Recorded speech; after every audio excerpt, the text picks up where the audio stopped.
రాష్ట్రమంతటా సంచలనం సృష్టించిన కేతన్పల్లి మున్సిపాలిటీ వ్యవహారంపై ఈరోజు ఒక ముఖ్యమైన వ్యక్తితో మనం మాట్లాడబోతున్నాం.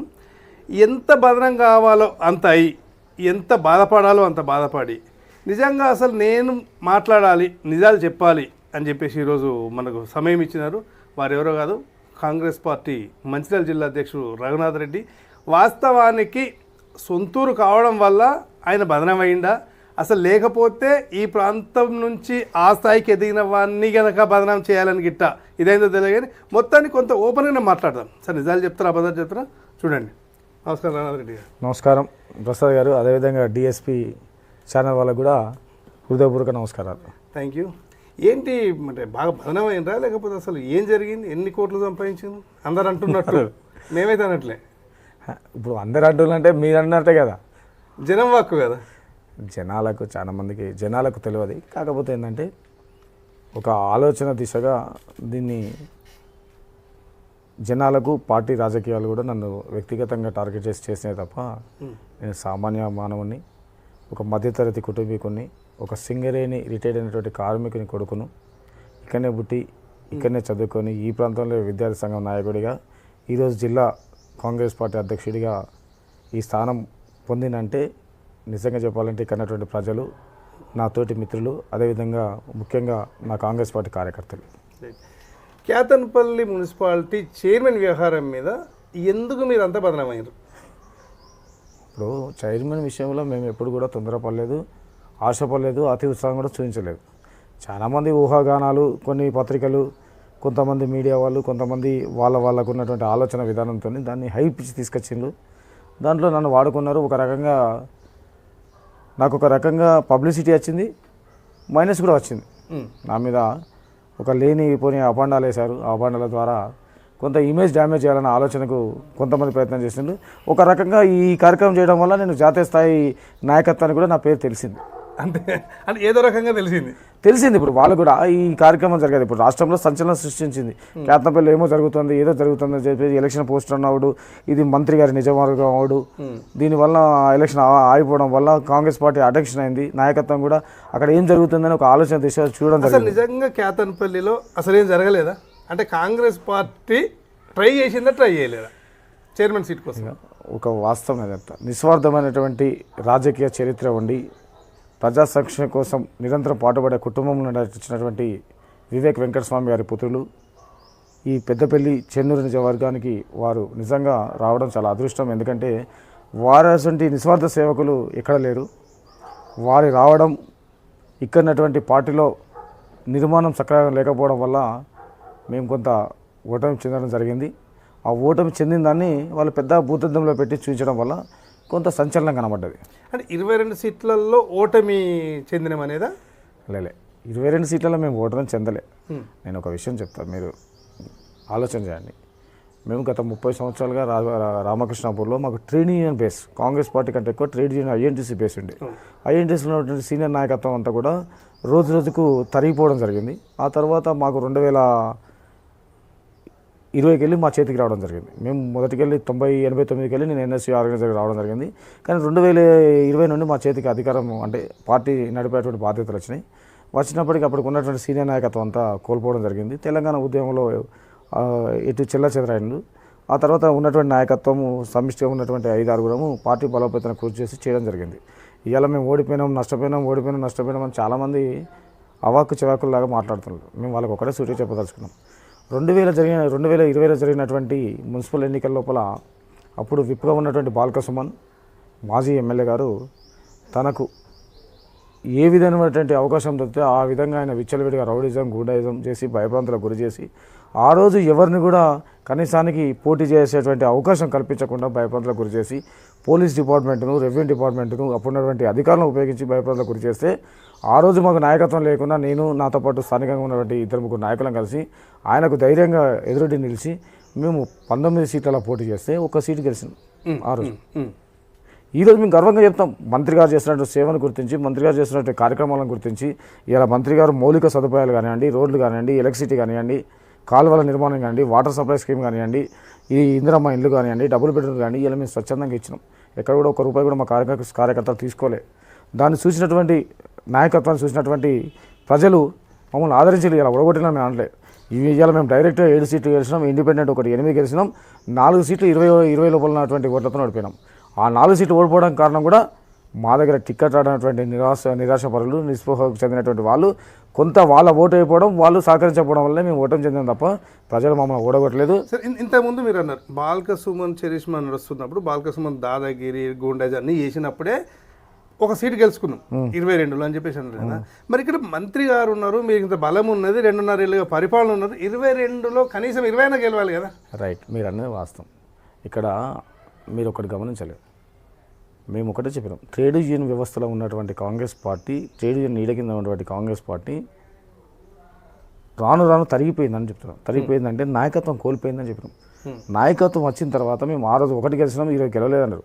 మా మంత్రి గారు బాల్క సుమన్ టైపు రౌడీజం చేయలే, గూండాజం చేయలే, సామరస్యంగా ఉన్నాడు. ఇలా ప్రశాంతమైనటువంటి ఎన్నికలు, మీరు రామకృష్ణపురం కేతనపల్లి మున్సిపల్ ఎన్నికలు మీరు చూసినట్టయితే ప్రశాంతమైనటువంటి ఎన్నిక జరిగింది. ఒక చోట కొన్ని డబ్బుల విషయంలో ఒక నాయకుడు, బీజేపీలో ఒక నాయకుడు, అక్కడ జరిగినటువంటి సన్నివేశం వాళ్ళ కార్యకర్తల పోలీసుల మధ్యలో జరిగినటువంటి నాయకత్వంతో కొంత ఒక 20 నిమిషాలు గలట జరిగినట్టు సృష్టింది తప్ప ఎక్కడ కూడా చిన్న సంఘటన లేకుండా ఎలక్షన్ జరిగింది. కేతన్పల్లి ప్రశాంతంగా జరిగింది, 100% ఎలక్షన్ ప్రశాంతంగా జరిగింది, అవును, రిజల్ట్ ప్రశాంతంగా జరిగింది. అవును. 13 తారీఖున రిజల్ట్ నుంచి ఏం జరిగింది అసలు? ఇప్పుడు 13వ తారీఖు నాడు రిజల్ట్ జరిగింది. 14వ తారీఖు రోజు మాజీ శాసనసభ్యులు గారు చాలా ఉత్సాహాన్ని ప్రదర్శించారు. బాలకృష్ణ గారు ఆయనకున్నటువంటి 10 సంవత్సరాల్లో వాళ్ళు అక్రమంగా దాచుకున్నటువంటి అక్రమ సంపాదనతో వాళ్ళు సోషల్ మీడియాను విచ్చలవిడిగా పెంపొందించుకున్నటువంటి సోషల్ మీడియా ద్వారా వారు వ్యాఖ్యలు చేశారు. మీరు కావాలంటే రికార్డ్స్ కూడా నా దగ్గర చూపెడతాం. వేలాదిగా రండి కార్యకర్తలు, వేలాదిగా రండి, ఇక్కడ మంచిర్యాలలో ఉన్నటువంటి జిల్లాలో ఉండే కార్యకర్తలు వేలాదిగా తరలి రావాలి, కేతనపల్లి మున్సిపాలిటీలో ఏమో జరగబోతుంది, మనకు అన్యాయం అయిపోలేతో మనం అందరం అడ్డుకోవాలి, దీన్ని ఎదిరించాలని చెప్పేసి ఒక రెచ్చగొట్టేసి 14 తారీఖు నాడే రెచ్చగొట్టి విచ్ఛిన్నం చేయాలన్న ఆలోచనతో ప్రతి వీడియో కాన్ఫరెన్స్ చేసి వాళ్ళ గ్రూపులని వీడియో కాన్ఫరెన్స్ చేసి వాళ్ళు రెచ్చగొట్టి 16వ తారీఖు రోజు పొద్దున జరిగేటువంటి సంఘటనకు జనాలను సమీకరణ చేసిన ఆయన సుమారుగా 2000 పైన మంది జనాలను అడిగి తీసుకురావడం జరిగింది.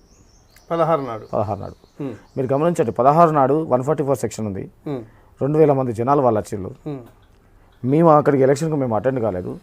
నాకు విప్ అధికారం ఉంది కాబట్టి విప్ సబ్మిట్ చేయడానికి నేను మున్సిపల్ ఆఫీస్ పోయినా. 11 గంటలకు రావాల్సినటువంటి వీళ్ళ కౌన్సిల్ మెంబర్స్, అసలు ఆ కౌన్సిల్ మెంబర్స్ 12 గంటల దాకానే ప్రమాణ స్వీకారం ఉంటుంది. అలాంటిది ఆయన 11:50 నిమిషాలకు మెయిన్ రోడ్ మీద తీసుకొచ్చి ఆయన ధర్నా స్టార్ట్ చేసిండు. ధర్నా ఎందుకు చేసిండో అర్థం కాలే. 16 తారీఖు నాడు ఆ 16 తారీఖు నాడు ఆయన ధర్నా చేసిండు. మధ్యలో ఇప్పుడు 14 తారీఖు నాడు అయిపోయింది, అందరికి మెసేజ్ పెట్టినారు, మనం 16 తారీఖు వచ్చినాం. 15 తారీఖు నాడు ఏం జరిగింది? చాలా కీలకంగా జరిగిందంట. కీలకంగా ఏం జరిగింది? ఆయన కదా విచ్చలవిడిగా రెచ్చగొట్టి జనాలను తీసుకొచ్చిండు. 15 తారీఖు 14 నాడు ఫోన్ చేసిండు, రెచ్చగొట్టి జనాలు గ్యాదరింగ్ చేయడానికి మెసేజ్ పెట్టిండు అన్నారు. 15 తారీఖు నాడు వాళ్ళ క్యాంపు మీద కాంగ్రెస్ నాయకులు విత్ పోలీసులతో దాడి చేశారా భద్రాచలంలో? తప్పు అంత దుర్మార్గమైన చర్య మేము చేయము. ఎందుకు చేయమంటే నేను ఇంతకుముందు చెప్పిన మా మంత్రి గారు చాలా సౌమ్యులు, దానికి ఆధారాలు ఉన్నాయి. ఆధారాలు అనేది తప్పు సృష్టి అండి. ఆధారాలు ఒక వీడియో బయట పెట్టమనండి. ఓకే, ఒక వీడియో బయట పెట్టమనండి. కాంగ్రెస్ వాళ్ళు కాన్వాయ్ లాగా వెంబడి వచ్చేసి పోలీసులతో సహా భద్రాచలంలో ఉన్న మా హోటల్ మీద రైడ్ చేయడం. భద్రాచలం మీద హోటల్ మీద మేము రైడ్ చేయలేదు. పోలీసులు రైడ్ చేస్తే పట్టుకుంటారు కదా, కేసు చేస్తారు కదా. ఇప్పుడు గుమిగున్నటువంటి జనాల మీద కేసులు పెడతారు, పట్టుకుంటారు. ఎవరో ఒకరిద్దరు మా దాంట్లో గెలిచినటువంటి కౌన్సిలర్ భద్రాచలం శ్రీరాములు దర్శనానికి పోయి ఉండొచ్చు కదా. మేము దాడి చేయడానికి మా వాళ్ళు వెళ్ళడం తప్పు. అచ్చా, వాళ్ళు వీళ్ళని చూసి భయపడి ఉంటారేమో అంతే. ఇప్పుడు మీరు ఒకటి గుర్తుపెట్టుకోవాలి, మా దగ్గర 8 మంది ఉన్నారు అబ్బా. 7 మా కాంగ్రెస్, ఇండిపెండెంట్ మా రైబల్ గెలిచి 8 మంది ఉన్నాం. వాళ్ళ దగ్గర 14 మంది ఉన్నారు. అదే సమయంలో వాళ్ళు అక్కడికి పోయినని మనోళ్ళు దర్శనానికి పోయి ఉంటారా, లేకపోతే ఏమన్నా? నిజం చెప్పండి కొద్ది. ఇది ఒకటి బ్రదర్, మీరు అడిగేది కరెక్ట్.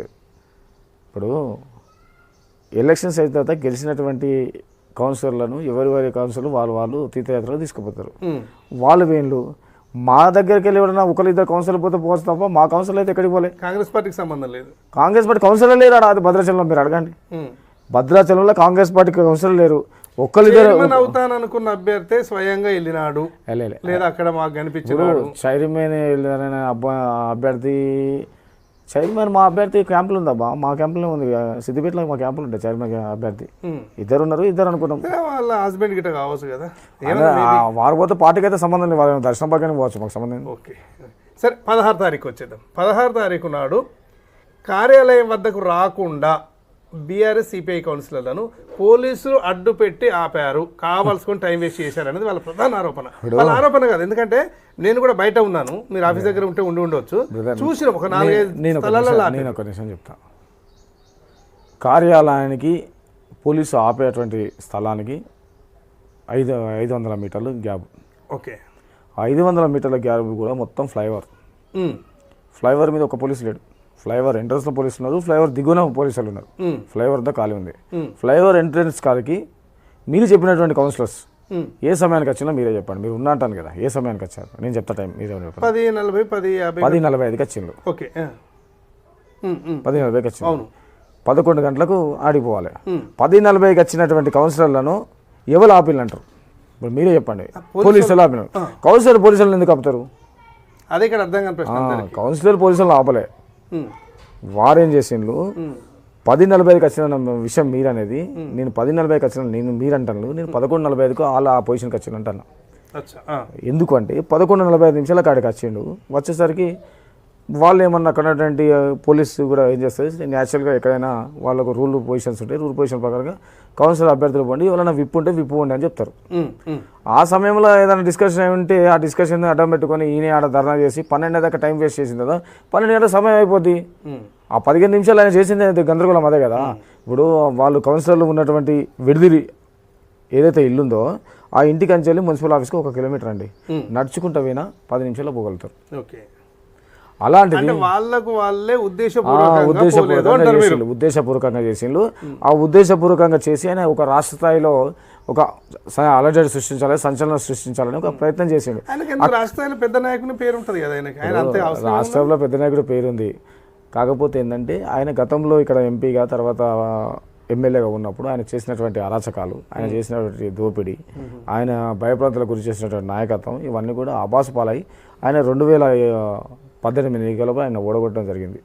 2023 ఎన్నికలపై ఓడగొట్టడం జరిగింది. ఆ ఓడగొట్టిన తర్వాత ప్రజలు ఆయన మర్చిపోయారు,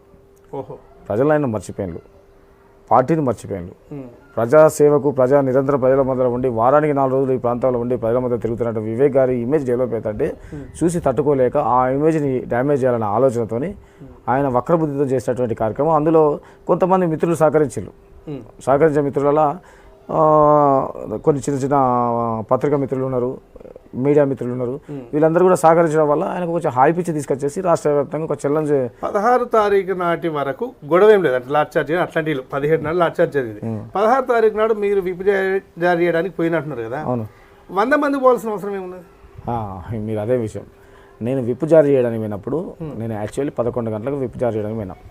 11 గంటలకు నేను విప్ జారీ చేయడానికి పోయిన తర్వాత 11:35 నిమిషాలకు నేను లోపల విప్ ఇచ్చేసి బయట ఆడ నిల్చుంటే, విప్ ఇచ్చిన కదా నువ్వు ఇక్కడ ఉండాల్సిన అవసరం లేదని చెప్పేసి నన్ను పోలీసులు బయటికి పోమనే ప్రయత్నం చేసింది. నేను అన్న ఇంకా మా వాళ్ళు వచ్చేది ఉన్నది, మా అభ్యర్థులు, వాళ్ళకు నోటీస్ ఇవ్వాలి నేను, అందుకని నేను ఉన్నా అంటే అక్కడ ఉన్నటువంటి ఏసీపీ గారు, తర్వాత అక్కడ ఉన్నటువంటి ఎస్ఐ గారు నన్ను కొంచెం నెట్టేయడం జరిగింది. ఆ నెట్టేసినప్పుడు సుమారు ఒక 50 మీటర్ దూరంలో ఉండే ఆ రైల్వే ట్రాక్ పక్కపంటి దూరంలో ఉన్నట్టు మా కార్యకర్త చూసి, అరే మా నాయకుడిని నెట్టేస్తానని చెప్పేసి వాళ్ళు అడిగి రావడం జరిగింది. తప్ప 100 మంది మేము పోయే అవకాశం లేదు, ఎవరిని రానియలే కూడా. విప్పు పోయినప్పుడు నేను ఒక్కనే పోయినా, సింగిల్గా. అడగని చెప్తాను, నేను ఒక్కనే.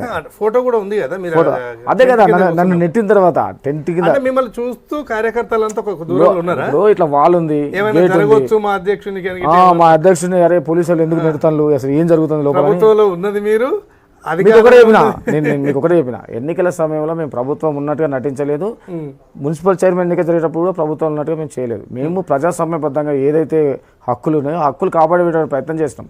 ఒకవేళ మేము అధికార పార్టీ ఉన్నట్టంటే నన్ను పోలీసులు నెట్టారు. నేను అధికార పార్టీలో ఉండి అధికారము ఇట్లా దుర్వినియోగం చేస్తానంటే పోలీసులు అదే అధికార పార్టీ నాయకుడు అని చెప్పేసి నన్ను నెట్టారు, నన్ను అసలు అక్కడ కూర్చొనిస్తారు. అలాంటి అధికార పార్టీతో సంబంధం లేకుండా ఒక సామాన్యమైనటువంటి వ్యక్తిగా నన్ను బయటికి పంపించే ప్రయత్నం చేసిన వాళ్ళు, అది న్యాయము. అక్కడ కూర్చొని ఇచ్చినారు, సరే అది పక్కకి పెడదాం. కూర్చొని ఇచ్చినారు చాలాసేపు, తర్వాత సిపిఐ వాళ్ళు వీళ్ళంతా వచ్చి ఇది చేసినారు. ఈ లోపు సిపిఐ అప్పుడు వాళ్ళు మీకు అదే చెప్తా, ఎవరైతే అక్కడ ఎలక్షన్ ఆఫీసర్ ఉన్నాడో ఎలక్షన్ పోస్ట్ పోన్ అన్న తర్వాత సిపిఐలు వాళ్ళందరూ వచ్చారు. మీరు తప్పుడు కావాలంటే మీ వీడియోలు మీ దగ్గరనే రికార్డ్ చూసుకోండి. సిపిఐలు ఎవరు రాలే, పోస్ట్ పోన్ అన్న తర్వాత అక్కడ నాయకత్వం అందరూ వచ్చింది, అక్కడ గొడవ సృష్టించారు. అది అనవసరమైనటువంటి గొడవ సృష్టించారు, అతి ఉత్సాహంతో సృష్టించారు. ఇది 16 నాడు ముచ్చట. 15 తారీఖు నాడు మా కౌన్సిలర్ని ఎత్తుకపోవడానికి ట్రై చేసింది కాబట్టి మేము క్యాంప్ ఏర్పాటు చేసుకున్నాం, మేమే దగ్గరుండి తీసుకుపోతా, ఒక 100 మీటర్ల దూరం ఉంటా అని చెప్పేసి బాలక సుమన్ అన్నట్టు వారు చెప్తున్నారు. 16 తారీఖు నాడు మీరు అక్కడ ఎక్కువ మంది ఉన్నారు కాబట్టి ఈ 14 మందిని మాత్రమే పంపిస్తే వాళ్ళు లాగేసుకుంటారు కాబట్టి మేము పంపలేదు. లేలే 16వ తారీఖు రోజు వాస్తవం అబ్బా, మీ మీడియా ఉంది, ఎవ్వరు కూడా లేరు మున్సిపల్ ఆఫీస్లో, కేవలం 3 సార్లు ఆఫీస్ వెనక నుంచి ముందు నుంచి తోసుకుంటూ వచ్చిన అన్ని పార్టీలలో ఉన్నారు అబ్బా. ఏమో ఏది ఎవరు ఎన్నికవుతారు ఏందైనా ఆతృతలో ఉంటారు జనాలు, కార్యకర్తలు కూడా ఉంటారు, వాళ్ళు చూసుకున్నారు తప్ప ఎవరు లేరు అక్కడ. నేను ఒక్కనే సింగిల్ విపియడానికి పోయినా, నేను చెప్తున్నా కదా మీ దగ్గర రికార్డ్స్ ఉన్నాయి. ఇప్పుడు ఆడ ఒకటి గవర్నమెంట్ గవర్నమెంట్ వీడియో లోపల ఉంటుంది. ఆ మున్సిపాలిటీ ఆఫీస్కు 5 సీసీ కెమెరాలు ఉన్నాయి, 5 సీసీ కెమెరాలు ఉన్నాయి. ఫ్లైఓవర్ దిగేటప్పుడు 2 సీసీ కెమెరాలు ఉన్నాయి, ఫ్లైఓవర్ ఎక్కేటప్పుడు 1 సీసీ కెమెరా ఉంది. మీరు పరిశీలించండి. ఇష్యూ అంతా 17th నాడు జరిగింది, చాలా పెద్ద గొడవ అయింది, లాఠీ చార్జ్ అయింది, కోళ్ళు విసిరిండ్రు, రాళ్ళు విసిరిండ్రు, దెబ్బలు అయింది, అంతమైంది. దీని క్లారిటీకి ముందు రామకృష్ణాపూర్ కానీ కేతనపల్లి కానీ 30 సంవత్సరాల నుంచి కాంగ్రెస్ ఎలాంటి అధికారంలో లేకపోవడానికి కారణం మీ కాంగ్రెస్ నాయకుల వారు అనుభవిస్తున్న విధానమా ప్రజల? మీకు ఇంతకుముందు క్లారిటీ చెప్పాను నేను, మేము ట్రేడ్ యూనియన్ కింద పనిచేసినామని చెప్తున్నాం. రామకృష్ణాపూర్ కాంగ్రెస్ పార్టీ చరిత్ర అంతా కూడా ఐఎన్టీసీకి అనుబంధంగా ఉన్నటువంటి ఐఎన్టీసీ, కాంగ్రెస్ పార్టీకి అనుబంధంగా ఉన్నటువంటి ఐఎన్టీసీ నాయకత్వం కాంగ్రెస్ పార్టీలో ఎక్కువ ఉండే. అప్పుడున్నటువంటి ట్రేడ్ యూనియన్ ప్రకారం చూసుకుంటే రామకృష్ణాపూర్లో సుమారు 4500 మంది కార్మికులు ఉండే. కార్మిక బలంగానే ఆ రోజు ఉన్నటువంటి కాంగ్రెస్ పార్టీ కానివ్వండి, బిఎంఎస్ కానివ్వండి, ఏఐటీసీ, సిపిఐ కానివ్వండి, ఇవన్నీ కూడా అనుబంధ సంఘాలుగా ఉండి ఆ టైంలో కాంగ్రెస్ పార్టీకి ఐఎన్టీసీ మేము పెద్ద దిక్కువ ఉండే. ఐఎన్టీసీ వివరించింది, ఐఎన్టీసీ నాయకత్వంగానే పనిచేస్తాం. కాంగ్రెస్ పార్టీ ఉన్న నార్మల్ కాంగ్రెస్ పార్టీగానే వివరించింది తప్ప పార్టీ ఉన్నత స్థాయి బాధ్యతలు ఎక్కడ నిర్వహించలేకపోయినాం. ఎందుకు నిర్వహించలేదంటే ఐఎన్టీసీలో ఉన్న నాయకుడే కాంగ్రెస్ పార్టీ కూడా అధ్యక్షుడిగా ఉండేది కాబట్టి ఎక్కువ వాళ్ళు కార్మిక సమస్యలు, కార్మిక రంగం మీద ఎక్కువ పట్టు ఉండేది. ఇంకోటి మన కార్మిక క్షేత్రం కాబట్టి కార్మిక సమస్యలే ఉండేవి. ప్రజాపాలన దిశగా తీసుకపోతే మనకు అప్పుడు అమరావతి, కుర్మపల్లి, దుబ్బపల్లి, శేషపల్లి ఈ విలేజ్లు ఉన్నాయి కాబట్టి దాన్ని నేను కంపేర్ చేస్తుంటే అటు 75% ఇది 25% కాబట్టి కొంత కాంగ్రెస్ నాయకత్వం అలసటతో వివరించింది. ఓకే, అంటే ఇప్పుడు అక్కడ సిపిఐ చాలాసార్లు అధికారంలోకి వచ్చింది, అక్కడ సిపిఐకి కూడా ఏఐటీసీ బలమే, పార్టీ పరంగా సిపిఐ ఉన్నప్పటికీ మీరు అన్నట్టు కార్మిక క్షేత్ర బలం. అట్లా సిపిఐ లాగా కాంగ్రెస్ ఎందుకు రాష్ట్రంలో అధికారంలోకి వచ్చినా కూడా ఎందుకు నిలబడలేకపోయింది? మీకు ఒక మాట, ఎందుకంటే ప్రజలందరికీ ఒక డౌట్ ఉంది. క్లారిటీ నేను చెప్తా, మీరు ఎప్పుడైనా గుర్తుపెట్టుకోండి, సిపిఐ రాష్ట్రం అంతా ఒక దిక్కు పోతే కేతనపల్లి మున్సిపాలిటీ అంతా ఒక దిక్కు పోతుంది. మీరు గత చరిత్ర కూడా చెప్తాను, ఎందుకు చెప్తాను అంటే ఎందుకు బలంగా ఉందంటే నేను చెప్తాను. ఆ సమయంలో నేను ఒకటే చెప్పాను, ఐఎన్టీసీకి కీలకంగా వివరించేది కాంగ్రెస్ పార్టీని కొంత కోల్పోవాల్సి వచ్చిందన్నాం. కానీ ఆ సమయంలో రామకృష్ణాపూర్లో టీడీపీ బలంగా ఉండే, మీ అందరూ తెలుసు, కమ్యూనిస్టు కాంగ్రెస్ కంటే టీడీపీ బలంగా ఉండే, తెలుగుదేశం పార్టీ బలంగా ఉండే. తెలుగుదేశం పార్టీ బలంగా ఉన్నప్పుడు కమ్యూనిస్టులు తెలుగుదేశం పార్టీతో పోయిళ్ళు, మీరు గుర్తుపెట్టుకోండి. ప్రతిసారి అట్లే పోయిళ్ళు, వాళ్ళు ఆ విధంగా నాయకత్వం పెంచిళ్ళు. దురదృష్టం మాకేం జరిగిందంటే మొన్న జరిగినటువంటి ఎన్నికల లోపల కూడా మేము కమ్యూనిస్టులతో పొత్తు పోవాల్సింది ఉండే. దురదృష్టవశాత్తు కొంత మా స్థానిక నాయకత్వం, స్థానికంగా ఉన్న నాయకత్వం కొన్ని మంది సీట్ల కాడ కొంత ఇబ్బంది జరిగింది. ఆ సీట్లు వాళ్ళకు మేము ఇవ్వలేకపోయినాం. అదే సీట్లు కావాలని మొన్నటిది కాదు అంటే మామూలు కాంగ్రెస్ 30 ఏళ్లలో ఎలాంటి అధికారం చేపట్టకపోవడానికి అనుకున్నప్పుడు కాంగ్రెస్ ఏమంటున్నారు మీరు, ఐఎన్టీసీ బలం అంటున్నారు. ఇక్కడ సిపిఐ కూడా ఏఐటీసీతోనే ఉన్నది. మీకు ఒకటే క్లారిటీ చెప్తాం, కాంగ్రెస్ పార్టీలో మేము 2004 అధికారంలోకి వచ్చినాం. మేము 89లో ఒకసారి అధికారంలోకి వచ్చినాం, తర్వాత 2004లో అధికారం వచ్చినాం. ఆ మిగతా అంతా కూడా తెలుగుదేశం పార్టీ ఉండేది.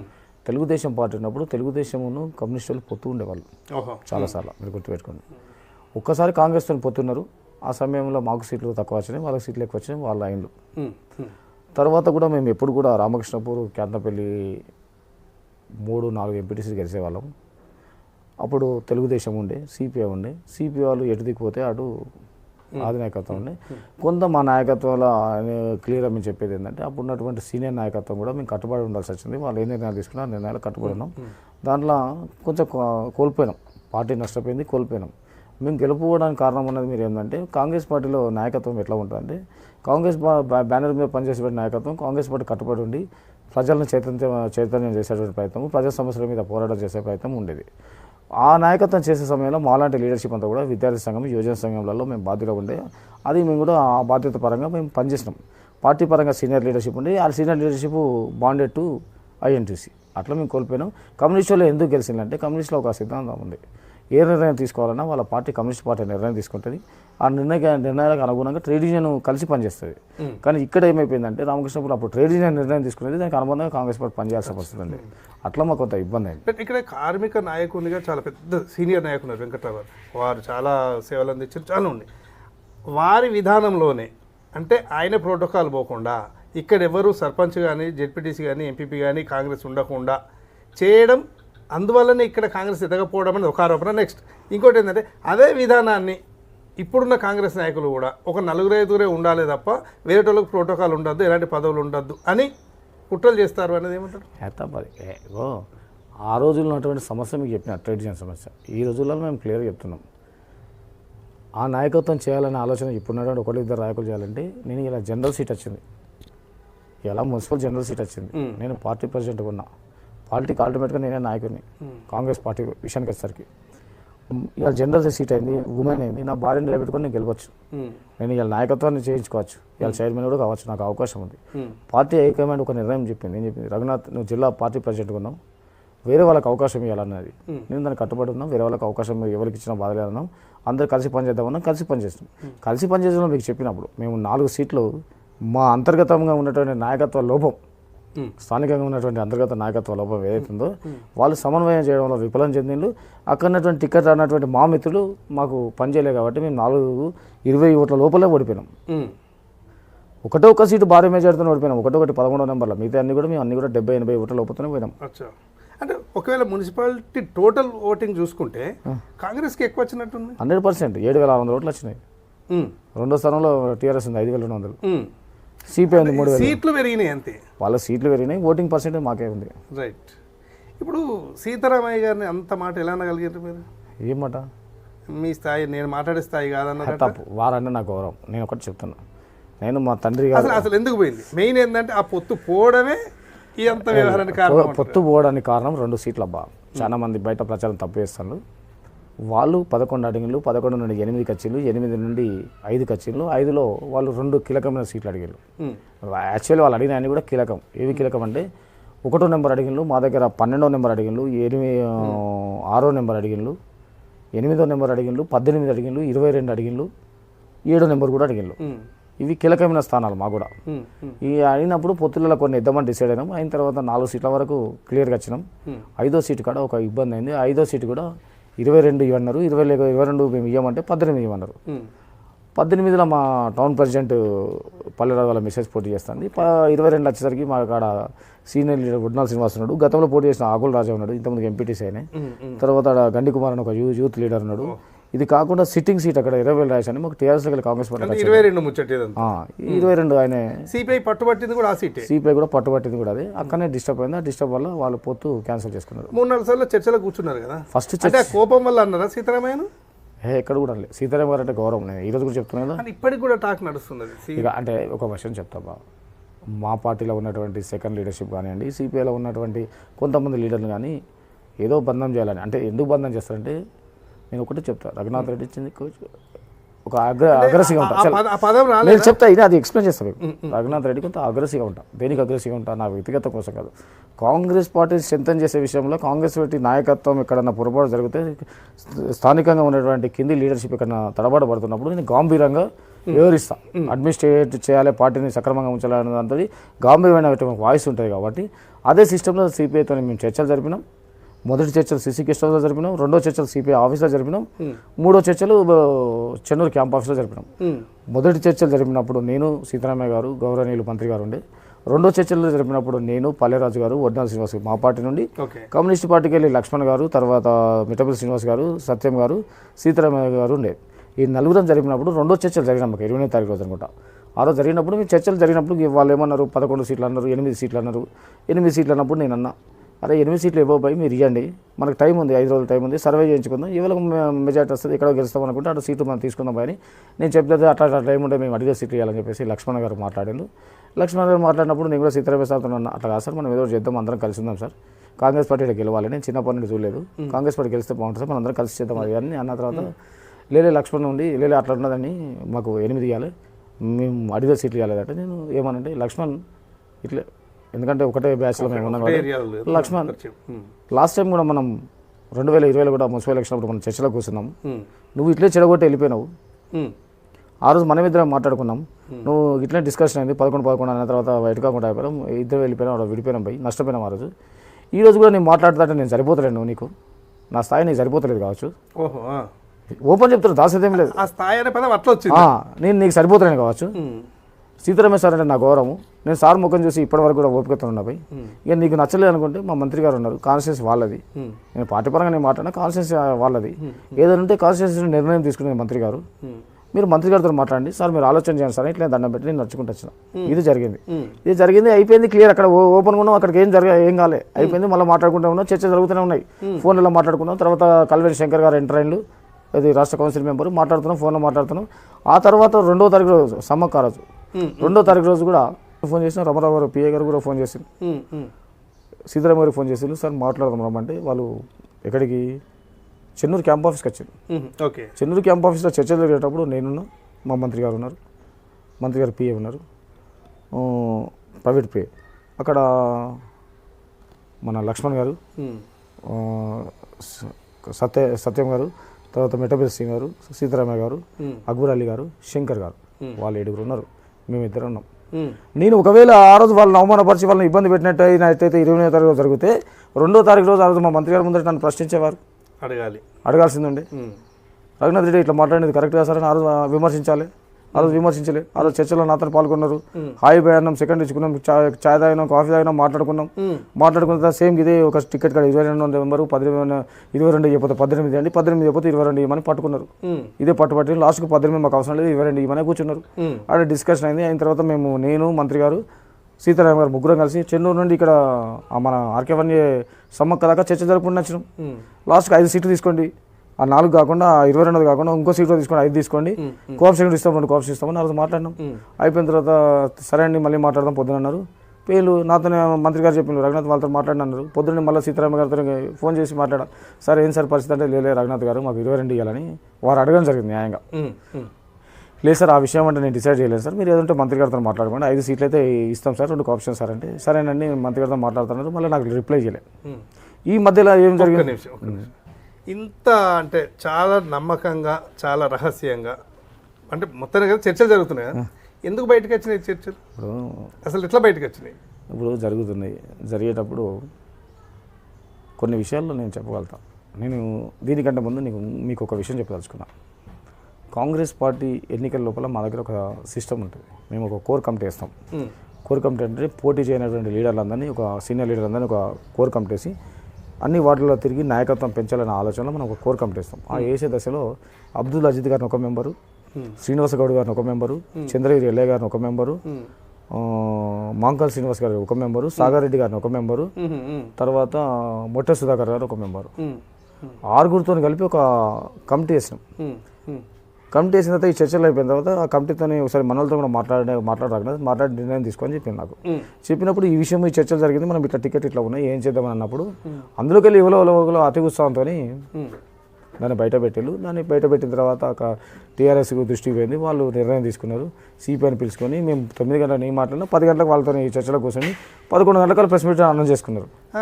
ఎందుకంటే ఇప్పుడు ఇది ప్రతిదీ బాలకృష్ణ గారు ఇదే ప్రచారం చేసినారు, సిపిఐ వాళ్ళంతా ఇదే అన్నారు. ఈవెన్ మీరు నేను ఆ మాట అనలేదు సీతారామయ్య గారిని అంటున్నారు కదా, అదే సీతారామయ్య గారు స్టేజ్ మీద ఎక్కడ కూడా అట్లా అనలేదని స్పందించలేకపోయిండు, అంటే అట్లా అనలేకపోయిండు. నేను చెప్తాను, నేను ఒక జిల్లా ప్రెసిడెంట్, నన్ను మీరు అడిగింది కాబట్టి నేను చెప్పగలను అక్కడ ఏం జరిగిందని. సీతారామయ్య గారు కూడా నాకంటే చాలా రాజకీయ పండితులు, ఉద్దండులు, ఒక ట్రేడ్ యూనియన్లో మంచి మేధావి. వారు ఆ స్థాయిలో మాట్లాడలేరు. ఎందుకు మాట్లాడండి, వాళ్ళు ఒక సిద్ధాంతం కలిగినటువంటి వ్యక్తి. ఆ స్థాయి మనిషి ఇట్లా అన్నాడు అని ఎందుకు చెప్తాడండి? అననప్పుడు ఇదంతా ఇంత నెగిటివ్ అంటే ప్రజలు ఎక్కడ ఏమైపోయిందంటే గింత మాట అంటారా కాంగ్రెస్ వాళ్ళు, గిట్లా చేసిందా కాంగ్రెస్, ఇది ఎక్కువ పని చేసింది మీడియా కూడా. నేను చెప్తాను, రాజకీయాల్లో 2 గుర్తుపెట్టుకోండి. ఏది లాభం చేకూరితే ఆ లాభాన్ని చూజ్ చేసుకునే పరిస్థితుల్లో రాజకీయ పార్టీలు లబ్ధి పొందుతాయి ఎన్నికల సమయం లోపల. ఆ సందర్భంలో నన్ను బలిపశం చేయాలి, నన్ను ఇమేజ్ డ్యామేజ్ చేసి నన్ను అడ్డం పెట్టుకొని రాజకీయ లబ్ధి పొందాలనే ఆలోచనతో ఆ పార్టీలు చేసినా నేను అనుకుంటా. క్లియర్. ఎందుకు అనుకుంటా అంటే నేను మీకు ఒకటే చెప్పదలుచుకున్నాను. ఈ రామకృష్ణాపూర్ ఊరు ఏర్పడినటువంటి ఇక్కడ ఉన్నటువంటి లీడర్షిప్ అంతా కూడా వలసవాదులే. కేతనపల్లి మున్సిపాలిటీలో చేసినటువంటి లీడర్షిప్ అంతా కూడా వలసవాదులే.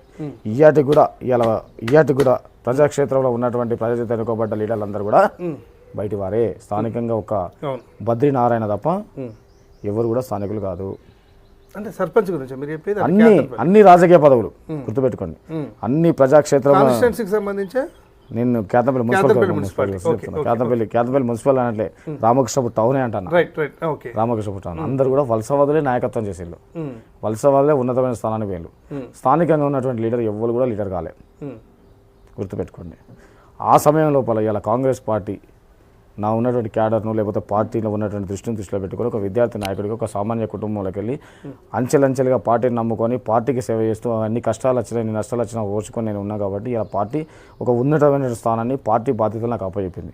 అది నా చుట్టూన్నటువంటి వాళ్ళు కొంతమంది జీర్ణించుకోలేకపోవచ్చు. నా మీద అబండలు వేయచ్చు, లేకపోతే పక్క పార్టీలతో చేతులు కలిపి కూడా ఇలాంటివి చేయించవచ్చు. అది నేను అనుకుంటా. అంటే బయట శత్రువు కాదు, నా చుట్టూ కూడా నాకు కూడా కొంతమంది శత్రువులు అని నేను భావిస్తున్నాను. ఎందుకంటే చుట్టూ ఉన్న వాళ్ళంటే మీ కాంగ్రెస్ పార్టీ వాళ్ళే. కాంగ్రెస్ పార్టీలో కొంతమంది నా దగ్గర ఉన్న కాంగ్రెస్ పార్టీలు, కొంతమంది బయట ఉన్న కాంగ్రెస్ పార్టీలు నా ఇండివిజువాలిటీని దెబ్బతీయాలి. వీడు చిన్న స్థాయిలో ఒక జిల్లా మంచి స్థానంలో ఉన్నాడు, వీడిని ఇప్పుడే చెట్టు పెరుగుతున్నప్పుడు తుంచాలనే ఆలోచనతో చేసి ఉండొచ్చు అని నేను అనుకుంటున్నాను. మొన్నటి కేతనపల్లి మున్సిపాలిటీలో ఎక్కువ సీట్లు వస్తే చైర్మన్ అయితే, కాంగ్రెస్ చైర్మన్ అయితే రఘునాథ్ రెడ్డికి ఇమేజ్ దక్కుతుంది కాబట్టి అనే కుట్ర జరిగిందంటారా? 100% జరిగిందంట, వాస్తవం జరిగిందంట కదా. కాదు కదా, అంటే మీరే డబ్బులు ఇచ్చే టికెట్ ఇచ్చారంట కదా, ఇప్పుడు డబ్బులు తీసుకొని. నేనేమంటున్నా, మీరు బాగా మాట్లాడాను. 89 కౌన్సిల్ టికెట్లు, 60 కార్పొరేషన్ టికెట్లు స్వయంగా రఘునాథ్ రెడ్డి సంతకం పెట్టి ఇచ్చిండు. 4 చైర్మన్లు, ఒక మేయర్ బీఫామ్లు కూడా నేనే ఇచ్చిన కదా. ఈ 60 మంది కార్పొరేటర్స్ 89 మున్సిపల్ చైర్మన్ కౌన్సిల్ పోటీ చేసే అభ్యర్థులు మీరు రహస్యంగా ఎంక్వైరీ చేయండి. టికెట్ తీసుకున్న వాళ్ళు, బీఫామ్ తీసుకున్న వాళ్ళు ఏ ఒక్కలన్నా ₹1 రఘునాథ్ రెడ్డికి ఇచ్చిందంటే ఈ క్షణం రాజీనామా చేసి రాజకీయ సన్యాసం, పూర్తి స్థాయి రాజకీయ సన్యాసం చేసి గాంధీ భవన్ కాంగ్రెస్ పార్టీని నమ్ముకున్నా కాబట్టి నా జీవితాంతం గాంధీ భవన్కు ఊడిగం చేస్తా. కట్టుబడి 100% కట్టుబడి ఉంటా. 100% అని చెప్తున్నా. ఇలా నేను ధైర్యంగా చెప్తా భయ్. ఇలా నేను కష్టపడ్డా. మా నాన్న సింగర్ ఎంప్లాయీ, రిటైర్డ్ అయిన తర్వాత వచ్చిన డబ్బులతో నేను రియల్ ఎస్టేట్లో పెట్టుబడి పెట్టిన. 3 ఫ్లోర్లు సంపాదించుకున్నా. ఇందిరమ్మ జాగాలో నాకు ఇందిరమ్మ జాగా ఇస్తే నేను ఇల్లు కట్టుకున్నా. ఇలా నా స్థితిగతులు చూడండి. ఇలా ఈ కారు కూడా నా మీద ఉంది, నా పేరు మీద ఉంది అనుకుంటారు చాలా మంది. ఇది నా బంధువు పేరు మీద ఉంది. నా బంధువుకు నా ఫ్లాట్ రాసిచ్చిన. నేను ఇట్లా కట్టలేకపోతే నా ఫ్లాట్ తీసుకోమని రాసిచ్చిన. ఆయన కొనుక్కొని నాకు ఇస్తే నేను నడుపుకుంటాను బండి. ఇలా క్లియర్ చెప్తున్నా. ఎంక్వైరీ చేయమని చెప్పండి అబ్బా. ఇలా చాలా మంది ఇలా నేను చెప్తున్నా, వ్యవస్థ ఉంది కదా, ఇలా ఆర్టీఐ యాక్ట్ ఉంది కదా, యాక్ట్ పెట్టి ఎంక్వైరీ చేయండి, తెలుస్తాయి కదా. ఊహాగానాలు 100 ఉంటాయి, అన్నీ చేస్తారు. కాకపోతే మొదటి నుండి నాకు ఒక అలవాటు. నేను ఫిజికల్గా ఒక స్పోర్ట్స్ మెన్, ఒక జిల్లా ఒలింపిక్ సెక్రటరీని, రాష్ట్ర ఫుట్బాల్ సంఘానికి వైస్ ప్రెసిడెంట్ను. నాకు ఒక మెయింటెనెన్స్ అలవాటు. మొదటి నుండి ఒక డిసిప్లిన్గా, ఒక డ్రెస్సింగ్ మెయింటెనెన్స్ కానీ, ఒక వ్యవస్థ కానీ, ఒక మెయింటెనెన్స్ అలవాటు. ఆ మెయింటెనెన్స్ చేసి నేను కోట్లు వసూలు చేసినంటే తప్పు కదా. అంటే ఇప్పటికిప్పుడు ఆ మాట రాలేదు కదా. మీరు చిన్నప్పటి మెయింటెనెన్స్ బాగానే ఉంటుంది కాబట్టి అట్లా అనుకున్నారు. నేను ఏం చెప్తున్నప్పుడు, బాధ్యత పెద్దదైనప్పుడు దృష్టి కూడా పెద్దగానే ఉంటుంది. ఇప్పుడు బాధ్యత పెద్దదైనప్పుడు దృష్టి కూడా పెద్దగానే ఉంటుంది. ఆ దృష్టి లోపం అంటున్నా నేను. 100% దృష్టి లోపం అంటున్నా. నేను ఇప్పుడు నేను సంపాదించిన తీసుకోవడానికి కాంగ్రెస్ పార్టీలో పోటీ చేసే అభ్యర్థులు 22 మందిలో నేను చెప్తాను, మీరు వినండి. 1వ నెంబర్ వార్డులో పోటీ చేసినటువంటి వ్యక్తి ఒక షాప్లో పనిచేసుకుంటాడు, ఆయన టికెట్ పైసలు ఇవ్వగలుగుతాడు.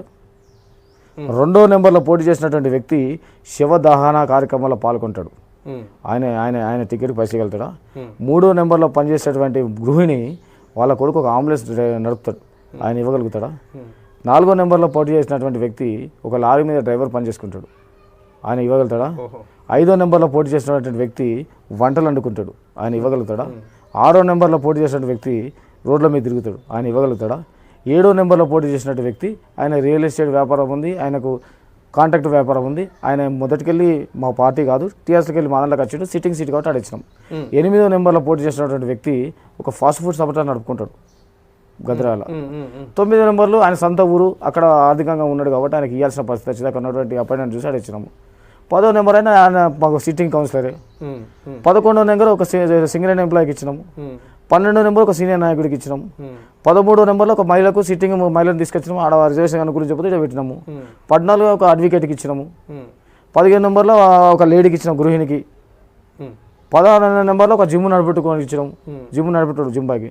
17 నెంబర్లో అక్కడ మాకు కులగణల మనిషి లేకపోతే తిమ్మపూరకి తీసుకుపోయి పెట్టినాం. 18 నెంబర్లో మా టౌన్ ప్రెసిడెంట్కి ఇచ్చినాం.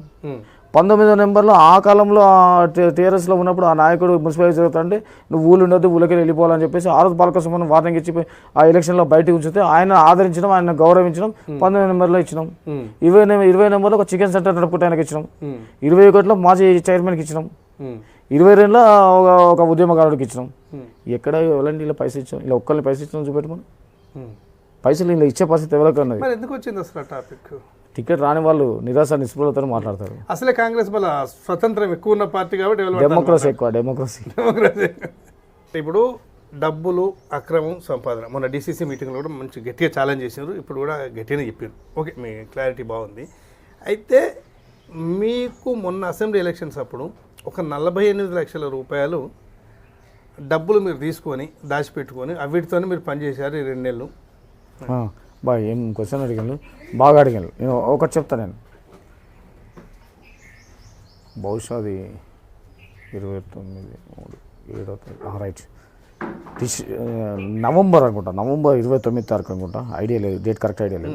అదే ఎలక్షన్స్ టైం. ఎలక్షన్స్ అంటే తెల్లవారితే ఎలక్షన్స్ అనే సమయం లోపల మేము మా ఏజెంట్లకు ఫామ్స్ ఇవ్వడానికి పోతున్నాం. రాత్రిపూట సుమారుగా 12:30 అవుతుంది. అనుకోకుండా ఒక ఇన్నోవా బండి, బ్లాక్ కలర్ ఇన్నోవా బండి మమ్మల్ని దాటేసి స్పీడ్గా వెళ్తుంది. దాని వెనుక స్థానికంగా ఉన్నటువంటి 2 లీడర్లు అనుకుంటారు, గుర్తు రావాలి కానీ 2 లీడర్లు ఆ బండిని వెనుక ఫాలోఅప్ చేసుకుంటూ పోతున్నారు. ఇంత రఫ్గా పోతుంది, ఈ రాత్రి పోతుంది, ఇల్లేమో జరుగుతుందని మా స్థానికంగా ఉన్న లీడర్షిప్, నేను, మా టౌన్ ప్రెసిడెంట్, ఇంకా 4-5 మెంబర్స్ ఫాలోఅప్ చేస్తాం. ఫాలోఅప్ చేసి దాన్ని తీసిన తర్వాత వాళ్ళు మమ్మల్ని దాటేసుకొని వెళ్ళిపోయి మాకు దొరకలే. సరే అయిపోయింది, ఇందులో ఎవరిని బాధపడతారని మేము మళ్ళీ అనుకోకుండా బీచింగ్ చౌరస్లోకి వెళ్ళిపోతుంటే ఒక చెట్టు కింద దాన్ని పార్క్ చేసింది. అరే ఇంతకుముందు మనల్ని దాటేసి వచ్చింది రఫ్గా ఇదే బండి కానీ చూసిన. నేను చూసేసరికి ఒక కాటన్, బిస్కెట్ల కాటన్లో డబ్బులు ఉన్నాయి. యాక్చువల్లీ 300 డోర్ 300 అనగానే అందులో ఇప్పుడు ఆ పార్టీలో ఒక నాయకుడు ఈరోజు మా పార్టీలో జాయిన్ అయ్యాను, పేరెందుకని తీసినాం. తీసి నేను ఏం చేసినంటే అందులోకెళ్ళి తీసి బాక్స్ తీసుకొచ్చినప్పుడు 5 బెండల్స్ 6 బెండల్స్ ఉన్నాయి. తీసుకొచ్చినప్పుడు ఒక బెండల్ కార్లో పడ్డది, మిగతా బెండల్ తీసుకొచ్చి ఆ బాక్స్ అక్కడ రోడ్డు మీద పెట్టినా. అక్కడ ఆ వార్డుకు సంబంధించినటువంటి కౌన్సిలర్ ఉండే, అప్పుడు ఇండిపెండెంట్ కౌన్సిలర్, టీఆర్ఎస్ చేరాను, వాళ్ళు జనం ఉన్నారు, మా వాళ్ళు తీసుకొచ్చిండు. మేము కార్లోకి వెళ్ళి దిగి అది తీసుకొచ్చి నేను పెట్టిన. పెట్టి నేను ఇట్లనే అరే పెసోళ్ళని పిలవండి, పోలీసులు పిలవండి, ఇట్లా విచ్చలవిడి పైసలు మర్చుతాను, ఇది కేసు చేయాలని నేను చెప్పిన. ఎవరిదా వెహికల్? అది బహుశా టీఆర్ఎస్ సంబంధించి టీఆర్ఎస్దే, రాజా రమేష్ బండి. ఓకే. అప్పుడు తీసిన మాట పెట్టినాము. నేను ఇంకొక బెండలో నా పడ్డది కార్లోకి వెళ్ళి తెద్దామని నేను తీసుకొచ్చి పెట్టే ప్రయత్నం లోపల ఏం చేశానంటే మా దాంట్లో కార్యకర్తలు అతి ఉత్సాహం చేసి పోలీసులకు ఎందుకు పట్టుకుపోమని చెప్పని ఆ బాక్స్ పట్టుకొని వాళ్ళు వెళ్ళిపోయాను. ఓహో. పెట్టింది ఈ బెండలు కూడా పడితే అక్కడ మా దగ్గర కిట్టు అనే ఒక కార్యకర్త ఉండే, కిట్టు దగ్గర పెట్టుకో, వాళ్ళు ఎవరో మనల్ని పట్టుకుపోతాను పిలిచి మన పోలీసులకు అప్పేద్దాం అనే లోపల ఏమైపోయింది, దాన్ని మేము యాక్చువల్లీ సూపర్ బజార్లో పోలీసులకు ఇవ్వాలనే ఆలోచనతో చేసినాం. చేసే లోపల అప్పటికే టీఆర్ఎస్ వాళ్ళు మందమరి కింద మరి వెళ్ళి ఈ ఫోన్ పోయింది, దిగిండ్లు ఒక 60-70 మంది దిగిండ్లు. మేము ఆఫీస్లో ఉన్న పెద్ద గొడవ చేసే ప్రయత్నం చేసింది. అప్పటికప్పుడు ఉన్నటువంటి సిఐ గారు ఒక 4 ఎస్ఐలు వచ్చిండ్రు, అందరూ అక్కడ ఉన్నారు. నేను ఆఫీస్లో కూర్చుంటే నా దగ్గరికి సిఐ గారు వచ్చి రెడ్డి గారు ఇట్లా మీరు చేసినట్టంటే ఏ డబ్బులు సార్ అని నేను అడిగాను. ఆన్లైన్లో ఇట్లా తీసుకున్నారటంటే డబ్బులు అయితే మేము ఏం తీసుకోవాలి, మాకు సంబంధం లేదని చెప్పిన. క్లియర్ లేదన్న తర్వాత ఎస్ఐ గారు వీళ్ళందరితో కూడా లేదని చెప్పిన. అన్న తర్వాత అట్లా కదండి తీసుకుంటే ఇవ్వండి అది అంటే మేము ఏం తీసుకోలేదు, మాకు సంబంధం లేదు, అయినా ప్రూఫ్ ఉంటే చెప్పండి అని నేను అన్న తర్వాత ఇట్లా డిస్కషన్ జరిగింది. అయిన తర్వాత వాళ్ళు వెళ్ళిపోయినాం, మేము వెళ్ళిపోయినాం, నేను కూడా వెళ్ళిపోయినా. సుమారు 4 అవుతుంది, పొద్దున ఎలక్షన్. నేను ఇంట్లో పూజ చేసుకుంటున్నాను. సుదర్శన్ గౌడ్ గారు ఇప్పుడున్న టౌన్ ప్రెసిడెంట్, తర్వాత నీల శ్రీనివాస్ గౌడ్ గారు అప్పుడు టీఆర్ఎస్ ఉండే, వాళ్ళిద్దరు వచ్చి ఇట్లా తమ్మి, నేను రిటైర్డ్ అయిన తమ్మి, మీరు డబ్బులు తీసుకున్నారట, బాలకసుమన్ అంటాడు నన్ను అడుగుతాడు, ఇట్లా బాలకసుమన్ అంటాడు నన్ను అడుగుతాడు, నేను ఇవ్వాల్సి వస్తుంది తమ్మి, ఆ పైసలు నాకు ఇవ్వండి అంటే ఎన్ని పైసలు నాయనా అని నేను అడిగాను. వాళ్ళు 50 లక్షలు అని చెప్పిన. వాళ్ళు 50 లక్షలు నేను వాళ్ళు చెప్పాను. లేదన్నా అంత డబ్బులు అయితే ఉండవు నాకు తెలిసినప్పుడు. 5 బెండల్స్ అన్న, 5 బెండల్స్, ఒక్కొక్క బెండల్ ఎంత ఉంటాను అంటే 7.5 లక్షలు ఉంటుంది అన్నారు. 5 బెండలకి ఎన్ని లక్షలు అయితే 34 లక్షలు అవుతాయి అంతే కదా, 7.5 లక్షలు ఉంటాయి. 5 బెండల్స్ ఉన్నాయన్న నేను చూసిన. అది కూడా నేను లెక్క పెట్టలే. బెండల్ అయితే ఒక బెండల్ అక్కడ పడిపోయితే బెండల్ పట్టుకొచ్చిన దగ్గర చూస్తే ఒక బెండలు 7.5 లక్షలు అన్న తర్వాత తమ్మి ఎట్లా చేసి దండం పెడతా నేను అని చెప్పి నా కడుపులో తలకాయ పెట్టాను. పూజ చేస్తున్నారు సాయిబాబా గురువారం. నేను పూజ ఎందుకు ఎప్పుడు కూడా ఇంట్లోకి వెళ్ళా. నేను పూజలకు వెళ్ళా చెప్పిన అన్న బాక్స్ తీసుకున్నాము అందులో ఎన్నో నాకు తెలియదు. 7 బెండల్స్ అయితే తెలుసు అన్న, సారీ 5 బెండల్స్ తెలుసు. 5 ఒకటి పడిపోయింది, 4 బెండల్స్ అట్లా ఉండే అన్న. మా వాళ్ళ దగ్గరని రాత్రి వాళ్ళు తీసుకుపోయిన పనులు బాలకృష్ణ ఎంబడి ఉండి మా కాంగ్రెస్కి వచ్చిన ఒక నాయకుడు తీసుకుపోయాడు, పేరు వద్దు, తీసుకుపోయాడు. అన్న తర్వాత తమ్మి ఎట్లా చేసి నీకు దండం పెడతా అని చెప్పి నా దగ్గర ఎట్లా పట్టుకున్నాడు. పెట్టుకున్న తర్వాత వాస్తవంగా ఆ తీసుకుపోయిన నాయకులు ఏడబెట్టినా కూడా నాకు చెప్పలే, ఆ బాక్స్ ఏడబెట్టినా చెప్పలే. చెప్పిపోయేసరికి సరే అని చెప్పేసి నేను దాని పూజ చేసుకొని పోయి ఇక్కడ మా టౌన్ ప్రెసిడెంట్ ఉండే, టౌన్ ప్రెసిడెంట్ దగ్గర కూర్చోండి.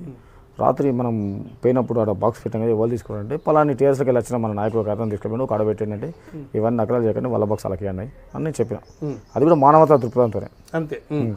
ఇవ్వండి అని చెప్తే బాక్స్ తెప్పించిండు. తెప్పించేసరికి ఆ తెచ్చే క్రమం లోపల ఇక 1 లక్ష రూపాయలు మనలో కార్యకర్తలు కొట్టేసిండు. అందుకని 1 లక్ష కొట్టేసిండు. ఈ బెండలు కలిపి 36,50,000 రూపాయలు అందులో ఉన్నాయి. మేము ఇచ్చేసాం.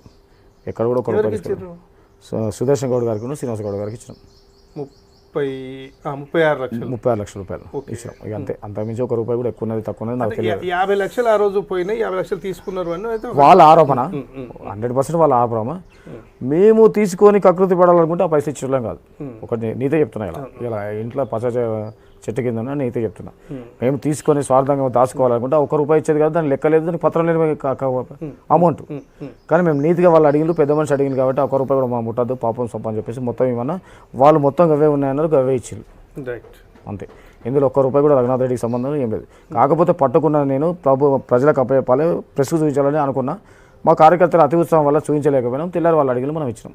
ఇప్పుడు మీరు చెప్పిన 2 సందర్భాలలో కూడా రఘునాథ్ రెడ్డికి ఎలాంటి ప్రమేయం లేకుండానే బదనామైంది. కానీ అబ్బా నేనేం చెప్తాను, అదే నా కర్మ, నా దురదృష్టం ఏంటంటే నేనేమంటుందంటే కేతనంపల్లి ఇన్సిడెంట్లో కౌన్సిలర్ టికెట్ అక్కడ పైసలు తీసుకోలే. మీరు చెప్పిన ఇప్పుడు 22 మంది ఏమేమి పని చేస్తారో చెప్పాను. అప్పుడున్న ఆ 48 లక్షలకు సంబంధించి కూడా మీరు తీసుకోలే, నిజాయితీకి ఇచ్చేసినాను. అయినప్పటికీ కూడా ఈ 2 సంఘటనల్లో ఎంత బదనం కావాలో అంతే. నేను ఇంకోటి కూడా చెప్తాను మీకు, ఇలా ప్రెస్ కానీ లేకపోతే ప్రజలు కూడా చెప్తాను. 2009 నుండి 2016 దాకా నేను రియల్ ఎస్టేట్ చేసిన. నా క్లాస్మేట్స్ నన్ను బిజినెస్లో దించాను. నా పెట్టుబడి అప్పుడు 3 లక్షల రూపాయల పెట్టుబడితో స్టార్ట్ చేసిన. ఆ బిజినెస్లో వచ్చినటువంటి పైసలతోనే 4 ఫ్లాట్లు కొనుక్కున్నా. 4 ఫ్లాట్లలో ఇంతకుముందు చెప్పిన నా కారు కోసం. నా కారు ఆల్రెడీ మా బామ్మడిది రాసి ఇచ్చిన, ఆయనకు ఫ్లాట్ రాసి ఇచ్చిన. వాళ్ళు పెట్టుబడి పెట్టి చేసింది. ఇప్పుడు ఖర్చు కూడా వాళ్ళు పెడతారు వాళ్ళే. నాకు ఇంటికి కిరాయిలు 12,000 రూపాయలు వస్తాయి. అది కాకుండా నేను ఒక ఫైనాన్స్లో పెట్టుబడి పెట్టిన 15 లక్షల రూపాయలు, 30,000 రూపాయలు వస్తాయి. నాకు 42,000 రూపాయలు నెల సంపాదన.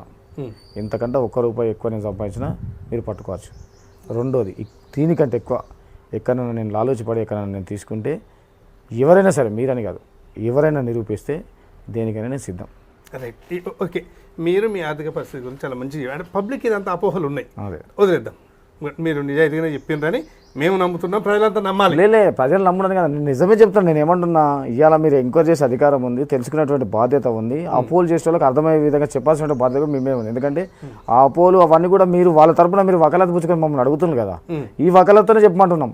నేను ఇది కాకుండా మీరు తెలుసుకోమని చెప్తున్నా. ఇంకా మేము చెప్పడం కాదు, మీరు మీ మాటలే మేము డైరెక్ట్ 100%. ఇప్పుడు ఫైనల్ విషయానికి వచ్చేది, 17th నాడు అసలు ఏం జరిగింది కేతనపల్లి? ఇప్పుడు నేను మీకు ఇంతకుముందు చెప్పాను, కేతనపల్లి మున్సిపాలిటీలో 40 కోట్ల రూపాయలతో అమృత స్కీమ్ ద్వారా మంచినీటి పథకాన్ని మేము పునరుద్ధరిస్తాం. ఒకటి 14 కోట్ల రూపాయలతో నగరాభివృద్ధి, 16 కోట్ల రూపాయలతో తెలంగాణ అర్బన్ డెవలప్మెంట్ కార్పొరేషన్ నుండి నగరాభివృద్ధి కోసం పైసలు తెచ్చినాం. అంటే 30 కోట్లు అవి, 40 కోట్లు ఇవి, 75 కోట్ల రూపాయలు అది. ఇది కాకుండా డిఎంఎఫ్ నుండి 22 కోట్లు, 92 కోట్ల రూపాయలతో ఈ కేతనపల్లి మున్సిపాలిటీలో అభివృద్ధి కార్యక్రమ పనులు నడుస్తున్నాయి. మీరు ఇలా చూడండి, ప్రతి వార్డులో చూడండి, ఇలా సీసీ రోడ్లు 6 ఇంచులతో సీసీ రోడ్లు, కలవాట్లు ఇవన్నీ జరుగుతున్నాయి. ఇలా ఫ్లైఓవర్ కింద నుండి రైల్వే స్టేషన్ దాకా, అక్కడ ఏది మన మందమారి బ్రిడ్జి దాకా, అటు ఈ ఫ్లైఓవర్ మన ప్రొఫెసర్ జయశంకర్ విగ్రహం దగ్గర నుండి బీజిన్ చౌరస్తా దాకా, అటు ఏరియా హాస్పిటల్ నుండి అటు కనకదుర్గ కాలనీ మీదుగా రామాలయం దాకా, ఇటు స్టేడియం పక్క నుండి రైల్వే స్టేషన్ దాకా డబుల్ రోడ్ మేము ప్రయత్నం చేస్తాం. ఆల్రెడీ పెట్టినాం, పనులు స్టార్ట్ అవుతాయి.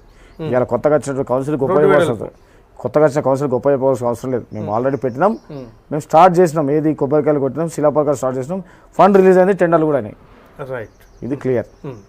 ఇవన్నీ చేసినటువంటి అభివృద్ధి దృష్టిలో పెట్టుకొని ప్రజలు మాకు నిర్ణయం ఇచ్చిండ్రు. ఆ నిర్ణయాల్లో మా అతి ఉత్సాహమైనటువంటి కార్యకర్తలు, కొంతమంది టికెట్ రానోళ్ళు, నిస్వార్థపరంగా పనిచేసినటువంటి కార్యకర్తల మీద ఎవరైతే అహ్వాలు సృష్టించి అలా ఓటమి చెందినటువంటి కార్యకర్తలు ఉన్నారో అది వాళ్ళ విజ్ఞతగా వదిలేస్తున్నాం. దాన్ని దృష్టిలో పెట్టుకొని మేము గెలిచినాం. మాకు గెలిచిందని మేము నిర్ణయం ఉన్నాం. ఇక మీరు 17వ తారీఖు రోజు అన్న విషయం నేను చెప్తా. 17వ తారీఖు రోజు నేను విప్పుగా ఉన్నా, ఎంపీ గారు ఉన్నారు, ఎమ్మెల్యే గారు ఉన్నారు, మంత్రి గారు వారు కలిసి ఉన్నారు. వారు ఒకటే చెప్పిండ్రు, మనకు మెజార్టీ లేదు, ప్రజలు ఇచ్చినటువంటి తీర్పును శిరసా వాయిద్దాం, మనం పోదాం, పోకపోతే బాగుండదు, పోదాం, ఎవరు ఎన్నికైనా వాళ్ళ మెజార్టీ ఉంది, వాళ్ళ దాంట్లో ఎవరు ఎన్నికైనా మనం కాంగ్రెస్ చేద్దాం, అభినందించి మన బాధ్యత మనం నెరవేర్చుకుందామని వాళ్ళు చెప్పడం జరిగింది. అది చెప్పడం జరిగింది. మేము క్లియర్గా ఉన్నాం. క్లియర్గా ఉంటే ఒక బండ్లే మా లేడీస్ కౌన్సిలర్ ఒక బండ్లే, ఆ బండి వైట్ కలర్ ఇనామా ముందట, సెకండ్ బండి కూడా ఇంకోటి వైట్ కలర్ ఇనామా, దాంట్లో 4455, అందులో మా జెంట్స్, మూడో దాంట్లో బ్లాక్ కలర్ మా మంత్రి గారి బండి. 3 బండ్లు మేము ఆడిపోయే లోపల సుమారుగా నాకు తెలిసి అప్పటికే బాల్క సుమన్ గారు రోడ్డు మీదకి వచ్చి ధర్నా స్టార్ట్ చేసిండు. వాళ్ళు 10:45 నిమిషాలకు వాళ్ళ కౌన్సిలర్లను పంపించాడు. ఆయన చూడండి ఎంత తెలివిగా వివరించిండో. 10:45 నిమిషాలకల్లా వాళ్ళ కౌన్సిలర్లు అందరినీ పంపించి కౌన్సిల్ హాల్లో కూర్చున్నారు. మేము 5 నిమిషాలు 11 గంటలకు మేము బయలుదేరినాం. ఫ్లైఓవర్ కాడికి వచ్చినాం. అప్పటికి వాళ్ళు వెళ్ళిపోయింది కదా, ఎవరు వాళ్ళ కౌన్సిలర్ 14 మంది వెళ్ళిపోయింది కదా. ఈయన కాడ ఏం పని లేదు కదా. ఆ Maruti Nagar flyover entrance bridge కాడ ఈయన కాడ ఏం పని లేదు. ముందు రోజు 16వ తారీఖు రోజు మీరు చేసినటువంటి కథకు పోస్ట్పోన్ అయితే 17వ తారీఖు రోజు అవాంఛనీయ సంఘటన జరుగుతుందని చెప్పేసి పోలీసు ఫోర్ను దించి సుమారుగా 400 మంది పోలీసు ఫోర్స్ వచ్చి అక్కడ ఉన్నది. ఆ సమయంలో నీకు సంబంధం లేదు, 144 సెక్షన్, నీ ఇల్లు 100 మీటర్ దూరం ఉన్నది, నువ్వు ఆ నుండి గమనించాలి. మేము 3 వెహికల్స్ తీసుకొని వచ్చే ముందర నువ్వు వాడికి సుమారుగా ఒక 500 మందిని తీసుకొచ్చి మా మంత్రి గారి కారు మీద గుద్ది బండతో నిసిరి, నువ్వు తాగిన మైకం 100% తాగిన మైకం అంటే ఆయన ముఖం చూడండి, ఆ రోజు ఆయన ప్రవర్తించిన తీరు చూడండి. ఆయన కోన్ తీసి ఇంట్లో కోన్ బాలకృష్ణ అప్పటికే తాగి ఉండే విధంగా ప్రవర్తించిండు. తాగిండా లేదని మెడికల్ చేస్తే తెలుస్తుంది, కానీ ఆయన ప్రవర్తించిన తీరు అట్లా కనబడేది. మత్తులో ఉన్నాడు అంటే అదే మత్తు. ఇప్పుడు ఏంది ఆ టెన్షన్, ఆ మత్తు, ఆ వివరించిన తీరుని బట్టి చెప్తాను నేను. ఆయన వివరించే తీరును బట్టి తాగిండా లేదా నేను అన్నట్టు. ట్రాఫిక్ కోన్ ఎవరో ఆయన మీద ఇస్తే మళ్ళీ ఈయన అటేసినట్ట కదా. ఇప్పుడు సరే ట్రాఫిక్ కోన్ ఎవడో ఇచ్చిండు, ఒక పార్లమెంటరీగా, ఒక ప్రభుత్వ విప్పుగా, 5 సంవత్సరాలు ఎమ్మెల్యే చేసినటువంటి నాయకుడిగా, ఒక ఉద్యమకారుడిగా ఆ మాత్రం సెన్స్ లేదా నీకు? ఆలోచన లేదా? అక్కడ ఒక మంత్రి కాన్వాయ్ పోతుంది కౌన్సిలర్ తీసుకొని, నువ్వు ఆ విధంగా ప్రవర్తించడానికి ఏ మాత్రం మనకు ఆలోచన ఉండాలి. నువ్వు సరే ఒక ఉద్యమం చేసాడో, యువకుడో, ఒక విద్యాసంఘం నాయకుడో చేసినట్టు ఒక అర్థం ఉంది. 5 సంవత్సరాలు పార్లమెంటరీగా ఉన్నాను. ఒత్తిడి ముందు రోజు కూడా ఆపిండ్రు, ఇవాళ కూడా మళ్ళీ ఇబ్బంది చేస్తారు. ఇవాళ కూడా చేస్తారంటే నువ్వే స్వయంగా కోన్లు వేసి బండలు వేసిన తర్వాత నీ చుట్టూ కార్యకర్తలు ఇస్తారా అని నేను అడుగుతున్నా. నేను పోలీసులు చెప్పిన దాని ప్రకారం 25-30 మంది మాత్రం ఉన్నారు బీఆర్ఎస్ వాళ్ళు. మరి ఎంతమంది అయితే కనబడలేదు అన్నారు వాళ్ళు. వీడియోలు మీ దగ్గర ఉన్నాయి కదా, మీరు చూపితే వెళ్తాయి కదా. ఓకే, వీడియోలు మీరే తీసింది కదా. కాంగ్రెస్ వాళ్ళే ఒక 100 మంది వెహికల్స్ వచ్చినాయి. సరే, ఇప్పుడు నేను ఏమంటున్నా, వీడియోలు మీ దగ్గరనే, నేను వేరే ఏం చెప్పట్లేదు. వీడియోలు మీ దగ్గరనే, క్లిప్పులు మీ దగ్గరనే ఉన్నాయి, అన్ని మీ దగ్గరనే ఉన్నాయి. మా కాంగ్రెస్ కార్యకర్తలు బండ్ల మీద దాడి చేస్తా అంటే వెనుక ఉన్నటువంటి కార్యకర్తలు ముందు కూరికొచ్చి అడ్డం నిలబడరు మా నాయకులకు. ఎక్కడ మేము ఉసిగొల్పలే, మేము అడ్డం నిలబడితే మా అడ్డం నిలబడిన దాంట్లో 2 కార్యకర్తలు గాయాలైనాయి, ఒక కానిస్టేబుల్ బాగా తీవ్రంగా గాయమైంది. అది వాళ్ళు ఇస్తే నాయకుని వాహనమే దెబ్బతిన్నదంట కదా, మంత్రి గారిది కాదట కదా. మీకు ఫోటోలు మీరే తీసింది కదా, మంత్రి గారి బండి అంటే వాళ్ళు ఒకటి రిలీజ్ చేసినారు ఏమని, అసలు వాహనమే మంత్రిది కాదు, పగిలిన వాహనం మూల రాజిరెడ్డి గారిది అంట. మూల రాజిరెడ్డి గారికి ఏం పని అన్నాడా? ఇప్పుడు మీరు అన్నారు రైట్, మూల రాజిరెడ్డి రైట్, నేను చెప్తున్నాను. ఇలా మూల రాజిరెడ్డి గారికి ఆడ ఏం పని, ఇలా గొడవ చేయాలి, సృష్టించాలనే అంగంలో ఉన్నటువంటి వాళ్ళు. ఇలా మూల రాజిరెడ్డి గారు కానివ్వండి, జయ రవీందర్ గారు కానివ్వండి, సంపత్ గారు కానివ్వండి, సత్యనారాయణ గారు కానివ్వండి, గోగుల రవీందర్ రెడ్డి గారు కానివ్వండి, వీళ్ళందరికీ ఏం అవసరం ఆడ?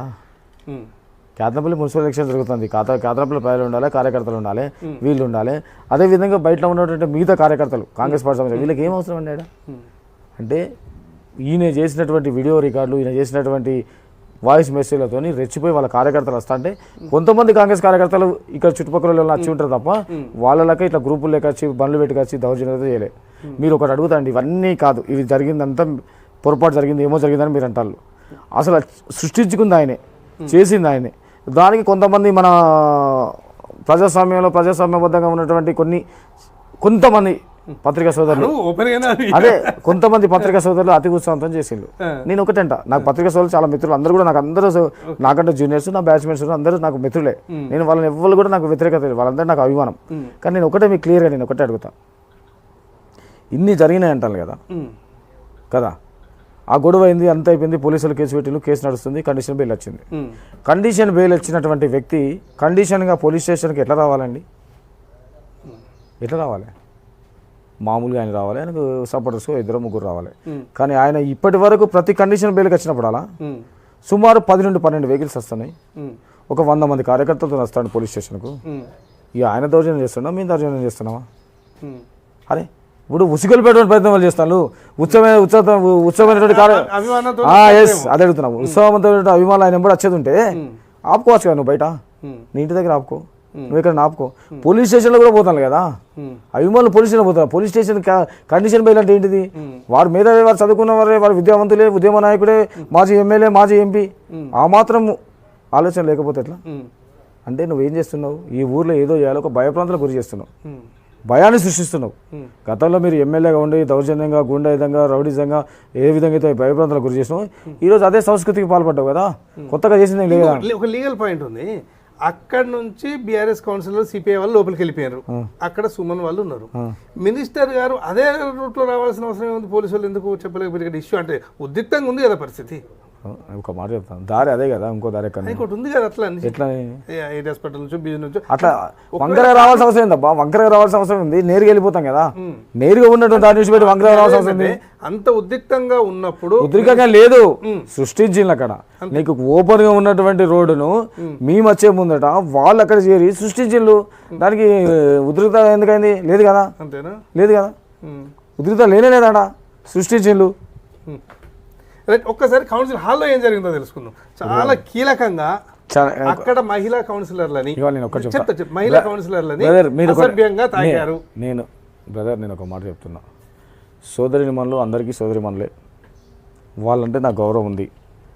రెండోది వాళ్ళ ప్రజాక్షేత్రం ఎన్నుకోబడ్డటువంటి ప్రజాప్రతినిధులు, వారిని ఏ విధమైనటువంటి అవమానపరచద్దు, కించపరచద్దు. వాళ్ళ గౌరవం వాళ్ళకి ఇవ్వాల్సిన బాధ్యత ప్రతి ఒక్క మానవుడిది. ఒక రాజకీయ నాయకుడిగా, ఒక పార్టీ అధ్యక్షుడిగా నేను కూడా వారికి గౌరవం ఇవ్వాలనే చెప్తా. హాల్లో జరిగినటువంటి విషయము మీకు తెలియదు, నాకు తెలియదు. అక్కడ జరిగినటువంటి సృష్టి ఏంటనేది సీసీ కెమెరా ఉంది, గవర్నమెంట్ సీసీ కెమెరా ఉంది, అది బట్టబయలు చేస్తాయి. ఇయ్యాలకపోయినా రేపైనా బట్టబయలు చేస్తాయి. అంటే ఇప్పుడు వాళ్ళు కూడా సీసీ కెమెరా డిమాండ్ చేస్తున్నారు, మేము కూడా రెండోది నేను చెప్తాను, అక్కడ మనం మహిళా సోదరుల పైన అభ్యాస అనేది ఏమన్నారు మీరు?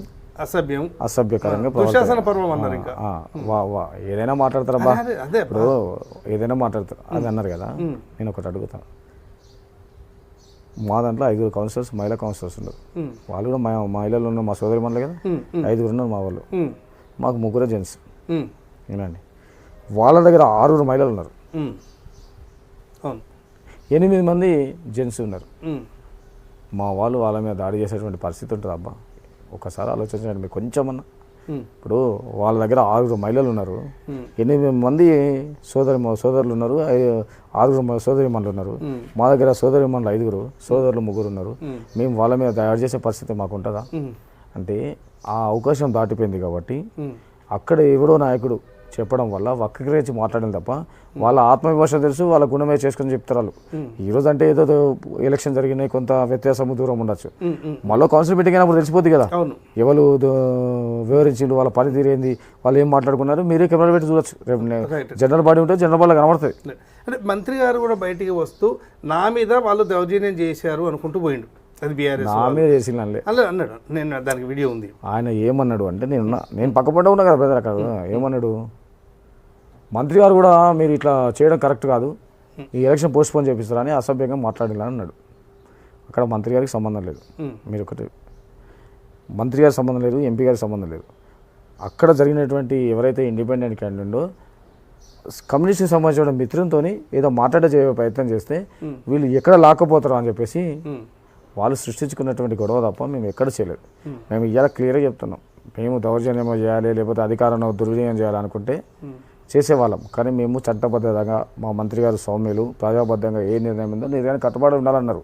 ఆ నిర్ణయానికి ఇప్పటికీ కట్టుబడి ఉన్నాం. ఇలా కూడా రామకృష్ణ నేను చెప్తున్నా, నేను ఈ ఊళ్ళోనే పుట్టినా, ఈ ఊళ్ళోనే పెరిగినా, ఇక్కడనే చదువుకున్నా, రేపు ఏమైనా అయితే కూడా ఇదే ఊరికే పరిమితం అవుతా. కానీ ఒక్కటే చెప్పదలుచుకున్నాం, ఎక్కడి నుండి వచ్చి ఇక్కడ నాయకత్వం చేసి ఇలా అధికార పీఠాలలో కూర్చున్నటువంటి వాళ్ళు ఇష్టారాజ్యంగా వ్యవహరిస్తే మాత్రం మేము ఊకోము.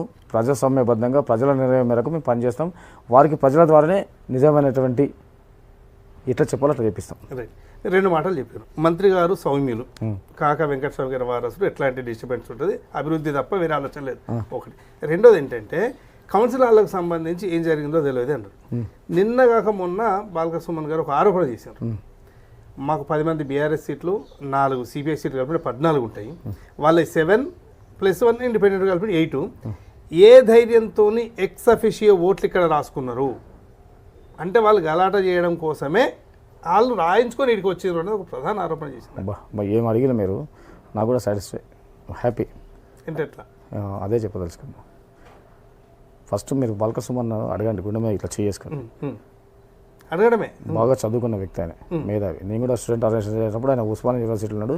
నేను కాంగ్రెస్ పార్టీ గాంధీ భవన్లో నేను ఎన్ఎస్సీలో ఉన్నా, స్టేట్ సెక్రటరీ ఉన్నప్పుడు నా ప్రకారం గారు ప్రెసిడెంట్గా ఉండే, వారు ఉస్మానియాలో విద్యార్థిగా ఉండే. అప్పుడు నాకు కూడా పరిచయం కానీ నన్ను ఆయన గుర్తుపట్టలేదు కావచ్చు. ఈయన చెప్తాను, ఎక్స్ అఫీషియల్ మెంబర్ ఓటు ఎప్పుడు రికార్డ్ చేసుకుంటారు అంటే ఒకవేళ అవసరం ఉన్నప్పుడా ఎప్పుడు చేసుకుంటారు అది నాకు తెలియదు. ఆయన అడగండి ఈ క్వశ్చన్. ఆయన ఎందుకు అడగమంటారంటే ఎలక్షన్ అయిన తర్వాత ఎక్స్ అఫీషియల్ మెంబర్ ఓటు పెట్టుకోరు, ఎలక్షన్ బిఫోరే పెట్టుకుంటారు. అవునా? ఆయన అడగండి, ఆయన అడుగుమంటా. అందుకే నేను ఆయన పార్లమెంటరీ చేయను, అసెంబ్లీకి ఇలా చేసింది కదా, ఎప్పుడు పెట్టుకుంటా ఆయన అడగమండి. రిజల్ట్ వచ్చినాక కాదు, రిజల్ట్ ముందే పెట్టుకోవాలి. ఎస్, ఓ ఆయన అడగండి. ఓకే. అయితే మీ సౌమ్యుడైన మంత్రి, కేతన్పల్లి మున్సిపాలిటీ కాదు, చెన్నూరు అసెంబ్లీ కాన్స్టిట్యున్సీ మొత్తం కూడా వివేక్ గారికి ఒక మంచి పేరు ఉన్నది. మొన్నటితోని ఒక 50-60% ఆఫ్ పీపుల్ మంత్రి గారు ఇట్లా చేస్తారా, ఇసోంటోడా అని అనుకునే కాలం వచ్చింది. కాలం మీరు తయారు చెప్తా, ఆరోపణ వచ్చింది. ఆరోపణ ఎవరు చేసి ప్రజలు చేయలే, మీ మీడియాలు, కౌన్సిలర్స్. కౌన్సిలర్స్ ఎవరండి చెప్తా పాపం, నేను ఇలా క్లియర్ చెప్తా. చేయడం, చెక్ బుక్ చూపించడం, ఇవన్నీ ఉత్తమ మాటలపా, అంతేనా? ఇవన్నీ ఉత్తమ మాటలు. ఒకటే మాట చెప్తా నేను, మీరు అన్నారు కదా, అలాంటి పరిస్థితుల్లో మా మంత్రి గారు, మా ఎంపీ గారు చేయరని నేను చెప్తాను. ఎందుకంటే వాళ్ళు చాలా నీతిపరులు, ప్రజాస్వామ్యబద్ధంగా ప్రజలకు ఏది జరగాలో చేస్తారు. మీరు ఒక మాట అన్నారు ఇవాళ, కౌన్సిలర్ అన్నారు అంటే కౌన్సిలర్లు ఎవరన్నారండి? ఇవాళ మా ముని ఉన్నాడు, మా ఇంటి వెనకనే ఉంటాడు, అమాయకుడు, నిజంగా అమాయకుడు. ఇవాళ 21 వార్డులో ఉంది, అమాయకురాలే. ఇట్లా వాళ్ళకి టీఆర్ఎస్లో ఉన్నటువంటి వాళ్ళ కౌన్సిలర్లు కూడా చాలా మంది అంటే ప్రజల చేత ఎన్నుకోబడి ఇలా ప్రజా క్షేత్రంలో వాళ్ళు ప్రజల తరపున రిప్రజెంట్ చేస్తున్నారు. ఆ బౌద్ధ అదృష్టం, వాళ్ళ వ్యక్తిత్వం, వాళ్ళు గెలవడం చాలా ఆనందం. నేను కూడా చెప్తున్నా, వాళ్ళు ఇంత మెచ్యూర్డ్గా ఇంకా ఆలోచన చేసే దిశగా వాళ్ళు ఎదుగుతున్న సమయంలో ఈ లేనిపోని మాటలు నేర్పుతాను, వాళ్ళకు నేర్పించుడే నిలుపుతానంటున్నా నేను. అంతే నిలుపుతాను, నిజం కాదు. అయితే బీఆర్ఎస్ వాళ్ళు కూడా డిమాండ్ చేస్తున్నారు, కౌన్సిలర్తో పాటు పార్టీ సుమన్ గారు కూడా డిమాండ్ చేస్తున్నారు, ఏది కౌన్సిలర్లో సీసీ కెమెరా బయట పెట్టాలి అని. మీరు కూడా డిమాండ్ చేస్తున్నారు, ఎందుకు వస్తలేదు ఇంకా బయటికి? ఇప్పుడు నేను ఒక మాట చెప్తా, వాళ్ళు నిరాధారైన ఆరోపణలు చేస్తున్నారని మేము అంటున్నాం. వాళ్ళు కావాల్సుకునే మా మీద అసభ్యంగా ప్రవర్తించారని వాళ్ళు అంటారు. మీరు ఒకటి గుర్తుపెట్టుకోండి, మేము చైర్మన్ ఆశ పడలేదు అని మీకు చెప్తున్నాం. ఎందుకు చేయలేదంటే మీకు ఇంకో రికార్డు కూడా చెప్తాను మీకు. సరే, సీసీ కెమెరా విషయం వచ్చేసరికి అది ఎలక్షన్ పరిధిలో ఉంది, కోర్టుకు పోయింది కాబట్టి ఎలక్షన్ పరిధి ఉంది, దాన్ని ఇప్పట్లో ఇవ్వకపోవచ్చు. కానీ రెండోది అయితే మీకు దొరుకుద్ది కదా. ఎక్కడ ఉన్నది రెండోది? రెండో విషయం చెప్తాను, రెండోది కెమెరా కాదు, రెండో విషయం చెప్తాను. విన్నారు కదా, మీ అందరూ తెలియని రహస్యం ఏంటంటే చైర్మన్ ఎన్నికకు బీఫామ్ 10 o'clock సబ్మిట్ చేయాలి. యువర్ కైండ్ ఇన్ఫర్మేషన్ కదా. ఇప్పుడు తెలివి వాళ్ళకుందో మాకుందో మీరు చెప్పాలి. 10 గంటలకు బీఫామ్ సబ్మిట్ చేయాలి కదా, గవర్నమెంట్ పరంగా. బీఫామ్ ఈ క్యాండిడేట్, మేము చైర్మన్ క్యాండిడేట్, ఈమె వైస్ చైర్మన్ క్యాండిడేట్ అని బీఫామ్ సబ్మిట్ చేయాలి. మేము చైర్మన్ కావాలి, చైర్మన్ కొట్లాడాలని మేము గుంజుకుంటున్నాం, మేము గలాట చేస్తున్నాం, సృష్టిస్తామంటే మేము చైర్మన్ బీఫామ్ సబ్మిట్ చేసేవాళ్ళము. మేము సబ్మిటే చేయలేదు. Your kind information. ఎప్పుడు 16 చేయలే, 15 చేయలే. వాళ్ళకు అడుగు ఇలా ఛాలెంజ్ చెప్తాను నేను. మేము మాకు మెజార్టీ లేదు, మనం పోవద్దు, మేము ఖాళీ వాళ్ళని అభినందిస్తామని పోతున్నామని మా మంత్రి గారు, మా ఎమ్మెల్యే గారు వచ్చిండ్రు, మా ఎంపీ గారు వచ్చిండ్రు. మేము బీఫామే సబ్మిట్ చేయనప్పుడు చైర్మన్ కోసం ఎందుకు కొట్లాడతాము, ఎందుకు చెక్కు చూపెడతాము? మీరు ఎంక్వైరీ చేయండి, మేము బీఫామే సబ్మిట్ చేయలేదు, ఎట్లా మాట్లాడతారు? రైట్, కాంగ్రెస్ బీఆర్ఎస్ పక్క పెడదాం. లేదు ఇక్కడనే క్లోజ్ అయింది. మీరు ఏంటండి ఇలా బాలకసుమన్ గారు బొచ్చ చింపుకొని అక్కడ నాయకులు బొచ్చ చింపుకొని మాట్లాడతాను కదా, మేము బీఫామే ఇయ్యాలి, కాంగ్రెస్ పార్టీ రిప్రజెంటేషన్ ఇవ్వాలి, ఎందుకంటే మాకు మెజార్టీ లేదని మేము ఇవ్వలేదు. Right, very good point. Congress పార్టీని వదిలేద్దాం, బీఆర్ఎస్ని వదిలేద్దాం, సిపిఐని వదిలేం.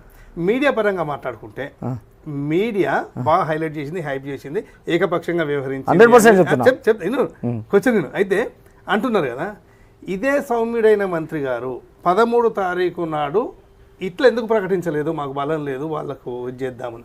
13 తారీఖు అని లేదు, 14 అని లేదు, 15 అని లేదు, 16 అని లేదు, 17 అని లేదు. మీరు నేను చెప్తా, ఒక గుర్తుపెట్టుకోండి, ఏ రాజకీయ పార్టీలైనా ఆత్మస్థైర్యం చాలా గొప్పది. ప్రజాక్షేత్రంలో ప్రజలు ఇచ్చిన తీర్పుకు మేము కట్టుబడి ఉంటాం. కానీ ఆ తీర్పు కట్టుబడి ఉన్నప్పుడు మా కార్యకర్తలు ఉన్నటువంటి ఉత్సాహాన్ని, మా కార్యకర్తలు ఉన్నటువంటి మనోధైర్యాన్ని మేము లూజ్ చేసుకోం. ఎప్పుడైనా గుర్తుంది, ఏ లీడర్ అయినా సరే. ఇవాళ మేము ఎన్నికల పోతున్నాం, ఇవాళ మేము తమిళనాడులో పోతుంది, తర్వాత మాకు కేరళలో పోతుంది, మేము పోటీ చేస్తున్నాం. మేము ఏమంటాం, 234 సీట్లు తమిళనాడులో ఉన్నాయి, 234 సీట్లు మేము పొత్తుల భాగంగా అన్ని డిఎంకే కలిసి పోటీ చేస్తున్నాం. మా గవర్నమెంట్ వస్తే మేము 200 సీట్లు గెలుస్తుంటాం. అది మా కార్యకర్తల మనోధైర్యాన్ని పెంచడానికి, ప్రజల్లో వాళ్ళకు ఆలోచన దిశగా తీసుకుపోయేటువంటి ప్రయత్నం చేస్తాం. మేము కూడా ఏమంటాం, చైర్మన్ మనం గెలుస్తా అని చెప్తాం. ఎందుకు చెప్తాం? మనోధైర్యాన్ని పెంపొందించడానికి, మా కార్యకర్తల ఆత్మస్థైర్యాన్ని పెంచడానికి, మా ఉన్నటువంటి కౌన్సిలర్లకు ఒక ధైర్యాన్ని కల్పించడానికి చేస్తాం. అది మా వ్యక్తిగతం. అదే వాయిస్ బయటకు వచ్చేసరికి అది చెప్పామబ్బా, అది మేము ఎందుకు చెప్తాము? మా కార్యకర్తలు డిప్లోమా చేసుకోం కదా, చేసుకోలేం కదా. ఇలా బాలకసుమన్ గారు చేసింది ఏంది? అతి ఉత్సాహంతో, అతి ప్రేరేపణతో చేసినటువంటి ఉత్సాహంతో ఆయన ఒక మాసిపోయినట్టు ముద్ర పడ్డాడు. మేము మళ్ళీ ఎక్కడ కూడా ఇలా మా మంత్రి గారు మేము ఎక్కడ చెడ్డ పేరు తెచ్చుకోలే. వాళ్ళు సృష్టించినటువంటి సృష్టిలో కొంతమంది అతి ఉత్సాహం అని చెప్పారు ఇంతమందికి, అంతే తప్ప మేము ఎక్కడ చేయలేదు. ఇలా మేము ఛాలెంజ్ చేస్తుంటాం కదా, మేము చేసినట్టుగా మా మంత్రి గారు కానీ, లేకపోతే మా కౌన్సిలర్ కానీ, పార్టీ అధ్యక్షుడు నేను కానీ, మీరు ఒకటి గమనించండి, 16వ తారీఖు రోజు నేను విప్పించేటప్పుడు తప్ప నేను 17వ తారీఖు రోజు మీకు కనవడం కూడా కనవాలి. ఎక్కడ కూడా మీరు చూడండి, 17వ తారీఖు రోజు మీకు కనవడం కూడా కలవాలి. 17 నాడు బయట ఉన్నాం కదా, బయటనే ఉన్నాం కదా, మేము ఎక్కడ కూడా ఏమి ఇబ్బంది పెట్టలేదు కదా, సౌమ్యంగా కూర్చున్నాం. మీరు అడుగుతూ కూడా చెప్పినాం, ఎవరు మెజార్టీ ఉంటే వాళ్ళకి న్యాయం అని చెప్పినాం. ప్రెస్ వాళ్ళు కూడా అడిగిన నన్ను అదే చెట్టు కింద ఏం జరుగుతుందో చూడండి, న్యాయం ఎవరికి మెజార్టీ ఉంటే వాళ్ళు జరుగుతుంది, ఏమైనా జరగచ్చు అని చెప్పినాం. వాళ్ళు చేసుకునేది, అది దాని మా బాధ్యతనా? రైట్, చైర్మన్ ఎలక్షన్ అయిపోయింది మొన్న, అతి కష్టం మీద హైకోర్టు ఆర్డర్ ఇచ్చింది. కష్టం మీద ఏం కాదు, వాళ్ళు న్యాయంగా ఆ రోజు కావాల్సిన వాళ్ళు తప్పు చేసుకుని దెబ్బతిన్నారు అంతే. మేము ఎక్కడ కాంగ్రెస్కి ఎలాంటి సంబంధం లేదు, అదే సంబంధం లేదు, 100%. సరే, వీళ్ళు హైకోర్టు వీళ్ళు భయపడ్డారు, ఏదో అయిపోయింది. భయపడలే, వాళ్ళు భయపడలు కాదు, ఇమేజ్ పెంచుకునే ప్రయత్నం చేసిండ్రు, అంతే. ఇమేజ్ పెంచుకునే ప్రయత్నం చేసిండ్రు అబ్బా, భయపడలే, ఇమేజ్ పెంచుకునే ప్రయత్నం. సరే, మీరు అన్నట్టు కౌన్సిలర్లకు అంతా నాలెడ్జ్ లేకపోయినా నాలెడ్జ్ లేని అన్న వాళ్ళ ఆలోచన పరంలే, కానీ వాళ్ళ ఆలోచనను విధానాన్ని తప్పుతో ఇచ్చే ప్రయత్నం చేసిండ్రు. ఇప్పుడు అయిపోయింది, April 4 చైర్మన్ వైస్ చైర్మన్ అయిపోయింది. ఇటు మీరు ఇప్పుడు పాలకవర్గంలో కూర్చుంటారు, 20 మంది కలిసి కేతన్పల్లిని డెవలప్మెంట్ చేయాలి. 22 మంది అదే అంటున్నా, 22 మంది కలిసి కేతన్పల్లి డెవలప్మెంట్ చేయాలి. ఎట్లా పనిచేస్తారు కలిసి? దాన్ని ఏముంది భయ్, మంత్రి గారు ఉన్నారు, ఎమ్మెల్యే గారు ఉన్నారు, వారికి వచ్చేటువంటి నిధులు, ప్రభుత్వం తీసుకురావాల్సినటువంటి నిధులు, ప్రభుత్వ పరంగా ఈ ఊరికి ఏమేమి అవసరం ఉన్నాయి, ఏది ఉన్నది వారి బాధ్యతగా తీసుకురావాల్సిన నిధులు తెస్తారు. ఇప్పుడు వచ్చేటువంటి సంవత్సరానికి ఇంటి పనుల మీద వాటి మీద వీటి మీద వసూలైనవి 2.5 కోట్ల నుండి 3.5 కోట్ల రూపాయలు బడ్జెట్ వస్తుంది. ఆ బడ్జెట్లో వీళ్ళందరూ 22 మంది కూర్చోండి, చైర్మన్ గారు, వైస్ చైర్మన్ గారు కోఆపరేట్ చేస్తారు. కోఆపరేట్ చేసేదని మా బాధ్యత. మా మంత్రి గారు ఉన్నారు, నిజవర్గం మాది, ప్రభుత్వం మాది, ప్రజలు చేయాల్సిన బాధ్యత మేమేంది, మేము చేస్తాం. వాళ్ళు అతి ఉత్సాహంతో ఏమైనా ప్రయత్నం ఇబ్బంది పెడతాం వాళ్ళ కర్మ, కానీ మేమైతే సంక్షేమం కోసమే పాటుపడతాం.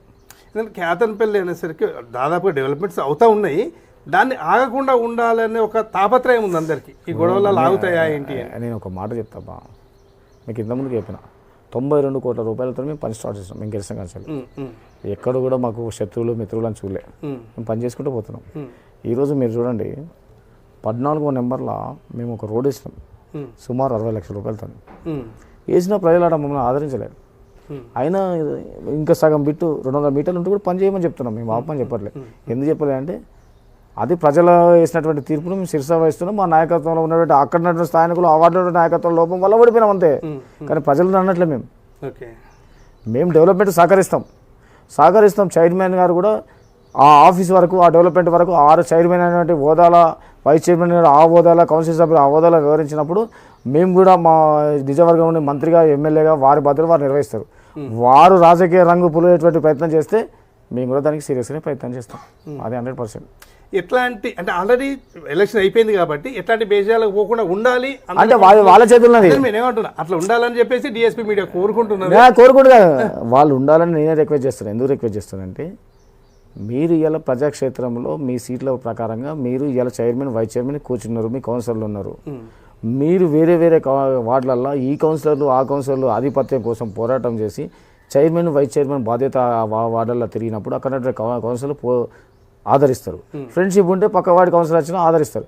కానీ కేవలము దీన్ని అడ్డం పెట్టుకొని రాజకీయ రంగు పులిచేటువంటి ప్రయత్నం చేసి వేరే వార్డులల్లో ఈ చైర్మన్ వైస్ చైర్మన్తో పాటు మిగతా కౌన్సిలర్ పోయి ఏదో ఆధిపత్యం చేయాలని ఆలోచన చేసినప్పుడు మళ్ళీ ఇది అస్తవ్యస్తమైనటువంటి పరిస్థితికి దారితీస్తేమో అని నేను భయపడుతున్నా. అట్లా కావద్దనే కోరుకుందాం. అందుకు కావద్దనే కోరుకుంటున్నాను నేను 100%. Thank you Raghuji, thank you very much. మంచి మంచి అభిప్రాయాలు నిజాయితీగా అంటే నాకు చెప్పి అనుకుంటున్నాము. మీకు ఒక విషయం అయితే నేను చెప్పదలుచుకున్నాను. దయచేసి ప్రజలకు ఇచ్చే మీ సందేశంలో పూర్తి స్థాయిలో అవగాహన చేసుకొని నిజ నిర్ధారాలు అనేటివి ప్రజలకు చెప్పాల్సిందే కోరుతున్నాను. ఎందుకంటే రాజకీయ బేరసరాలు ఉంటాయి, రాజకీయాలలో మంచి ఉంటుంది, చెడు ఉంటుంది, వెన్నుపోట్లు కూడా ఉంటాయి. కనుక గాలి వార్తలు కాకుండా ఆధారాలు లేకుండా వ్యక్తిగతమైనటువంటి ఆరోపణలు పోకుండా వ్యక్తిగత రాజకీయ పార్టీ దేశాలు పోకుండా మీ మీడియా మిత్రులందరూ కూడా ప్రజాక్షేత్రంలో ప్రజలతోని ఉత్తేజపరిచి రాజకీయంగా నాయకులను కూడా మంచి భవిష్యత్తును కల్పించే విధంగా సహకరిస్తారని మనస్ఫూర్తిగా వాళ్ళందరినీ వేడుకుంటున్నా. ఇప్పటిదాకా చూశారు మీరు, రఘునాథరెడ్డి గారు చాలా క్లియర్గా అన్ని విషయాలు చెప్పారు. ఎలా బాధపడ్డాడో ఏం జరిగిందో చెప్పారు. సరే ఇక తర్వాత చాలా విషయాలు మాట్లాడాల్సి ఉంది, మాట్లాడుకుందాం. అయితే కేతన్పల్లికి సంబంధించి అభివృద్ధి ఆగకుండా కృషి చేయాల్సిన అవసరం చాలా ఉంది. కౌన్సిల్ అందరూ కూడా ఆ దిశగా కృషి చేస్తారని ఆశిస్తున్నాం. ఎట్లాంటి భేదాభిప్రాయాలకు పోకుండా మంత్రి గారితో కలిసి, ఎందుకంటే కన్సర్న్ ఎమ్మెల్యే కాబట్టి వారితో కలిసి ఎంపీ గారితో కలిసి అభివృద్ధి చేయాలని అందరం ఆకాంక్షిస్తున్నాం. ఎందుకంటే కేతన్పల్లి వెనుకబడకుండా చూడాల్సిన బాధ్యత మనది. అయితే ఇదే క్రమంలో మరోసారి రఘునాథరెడ్డి గారితో మాట్లాడినప్పుడు రాష్ట్ర రాజకీయాలు, యువజన రాజకీయాలు, ఆయన మంచి క్రీడాకారుడు, ఇవన్నీ మాట్లాడుకునే ప్రయత్నం చేద్దాం. చూస్తూనే ఉండండి డిఎస్పీ మీడియా తెలంగాణ. దయచేసి మీరు సబ్స్క్రైబ్ చేసుకోండి. ప్రతిదీ అందరికీ అంటే విడివిడిగా పంపడం వీలు కావడం లేదు. సబ్స్క్రైబ్ చేసుకోండి. మంచి మంచి వార్తలు వస్తాయి. మన ప్రాంతం నుంచి ముందుగా మేము ఏదైతే మాట ఇచ్చామో మన ప్రాంతం నుంచి ఎదిగిన నాయకులను, మన ప్రాంతం నుంచి ఎదిగిన పెద్ద స్థాయిలో ఉన్న వాళ్ళందరినీ కూడా ఇంటర్వ్యూలు చేస్తూ ఉంటాము. మంచి మంచి వార్తలు మీకు అందిస్తూ ఉంటాం. చూస్తూనే ఉండండి డిఎస్పీ మీడియా తెలంగాణ.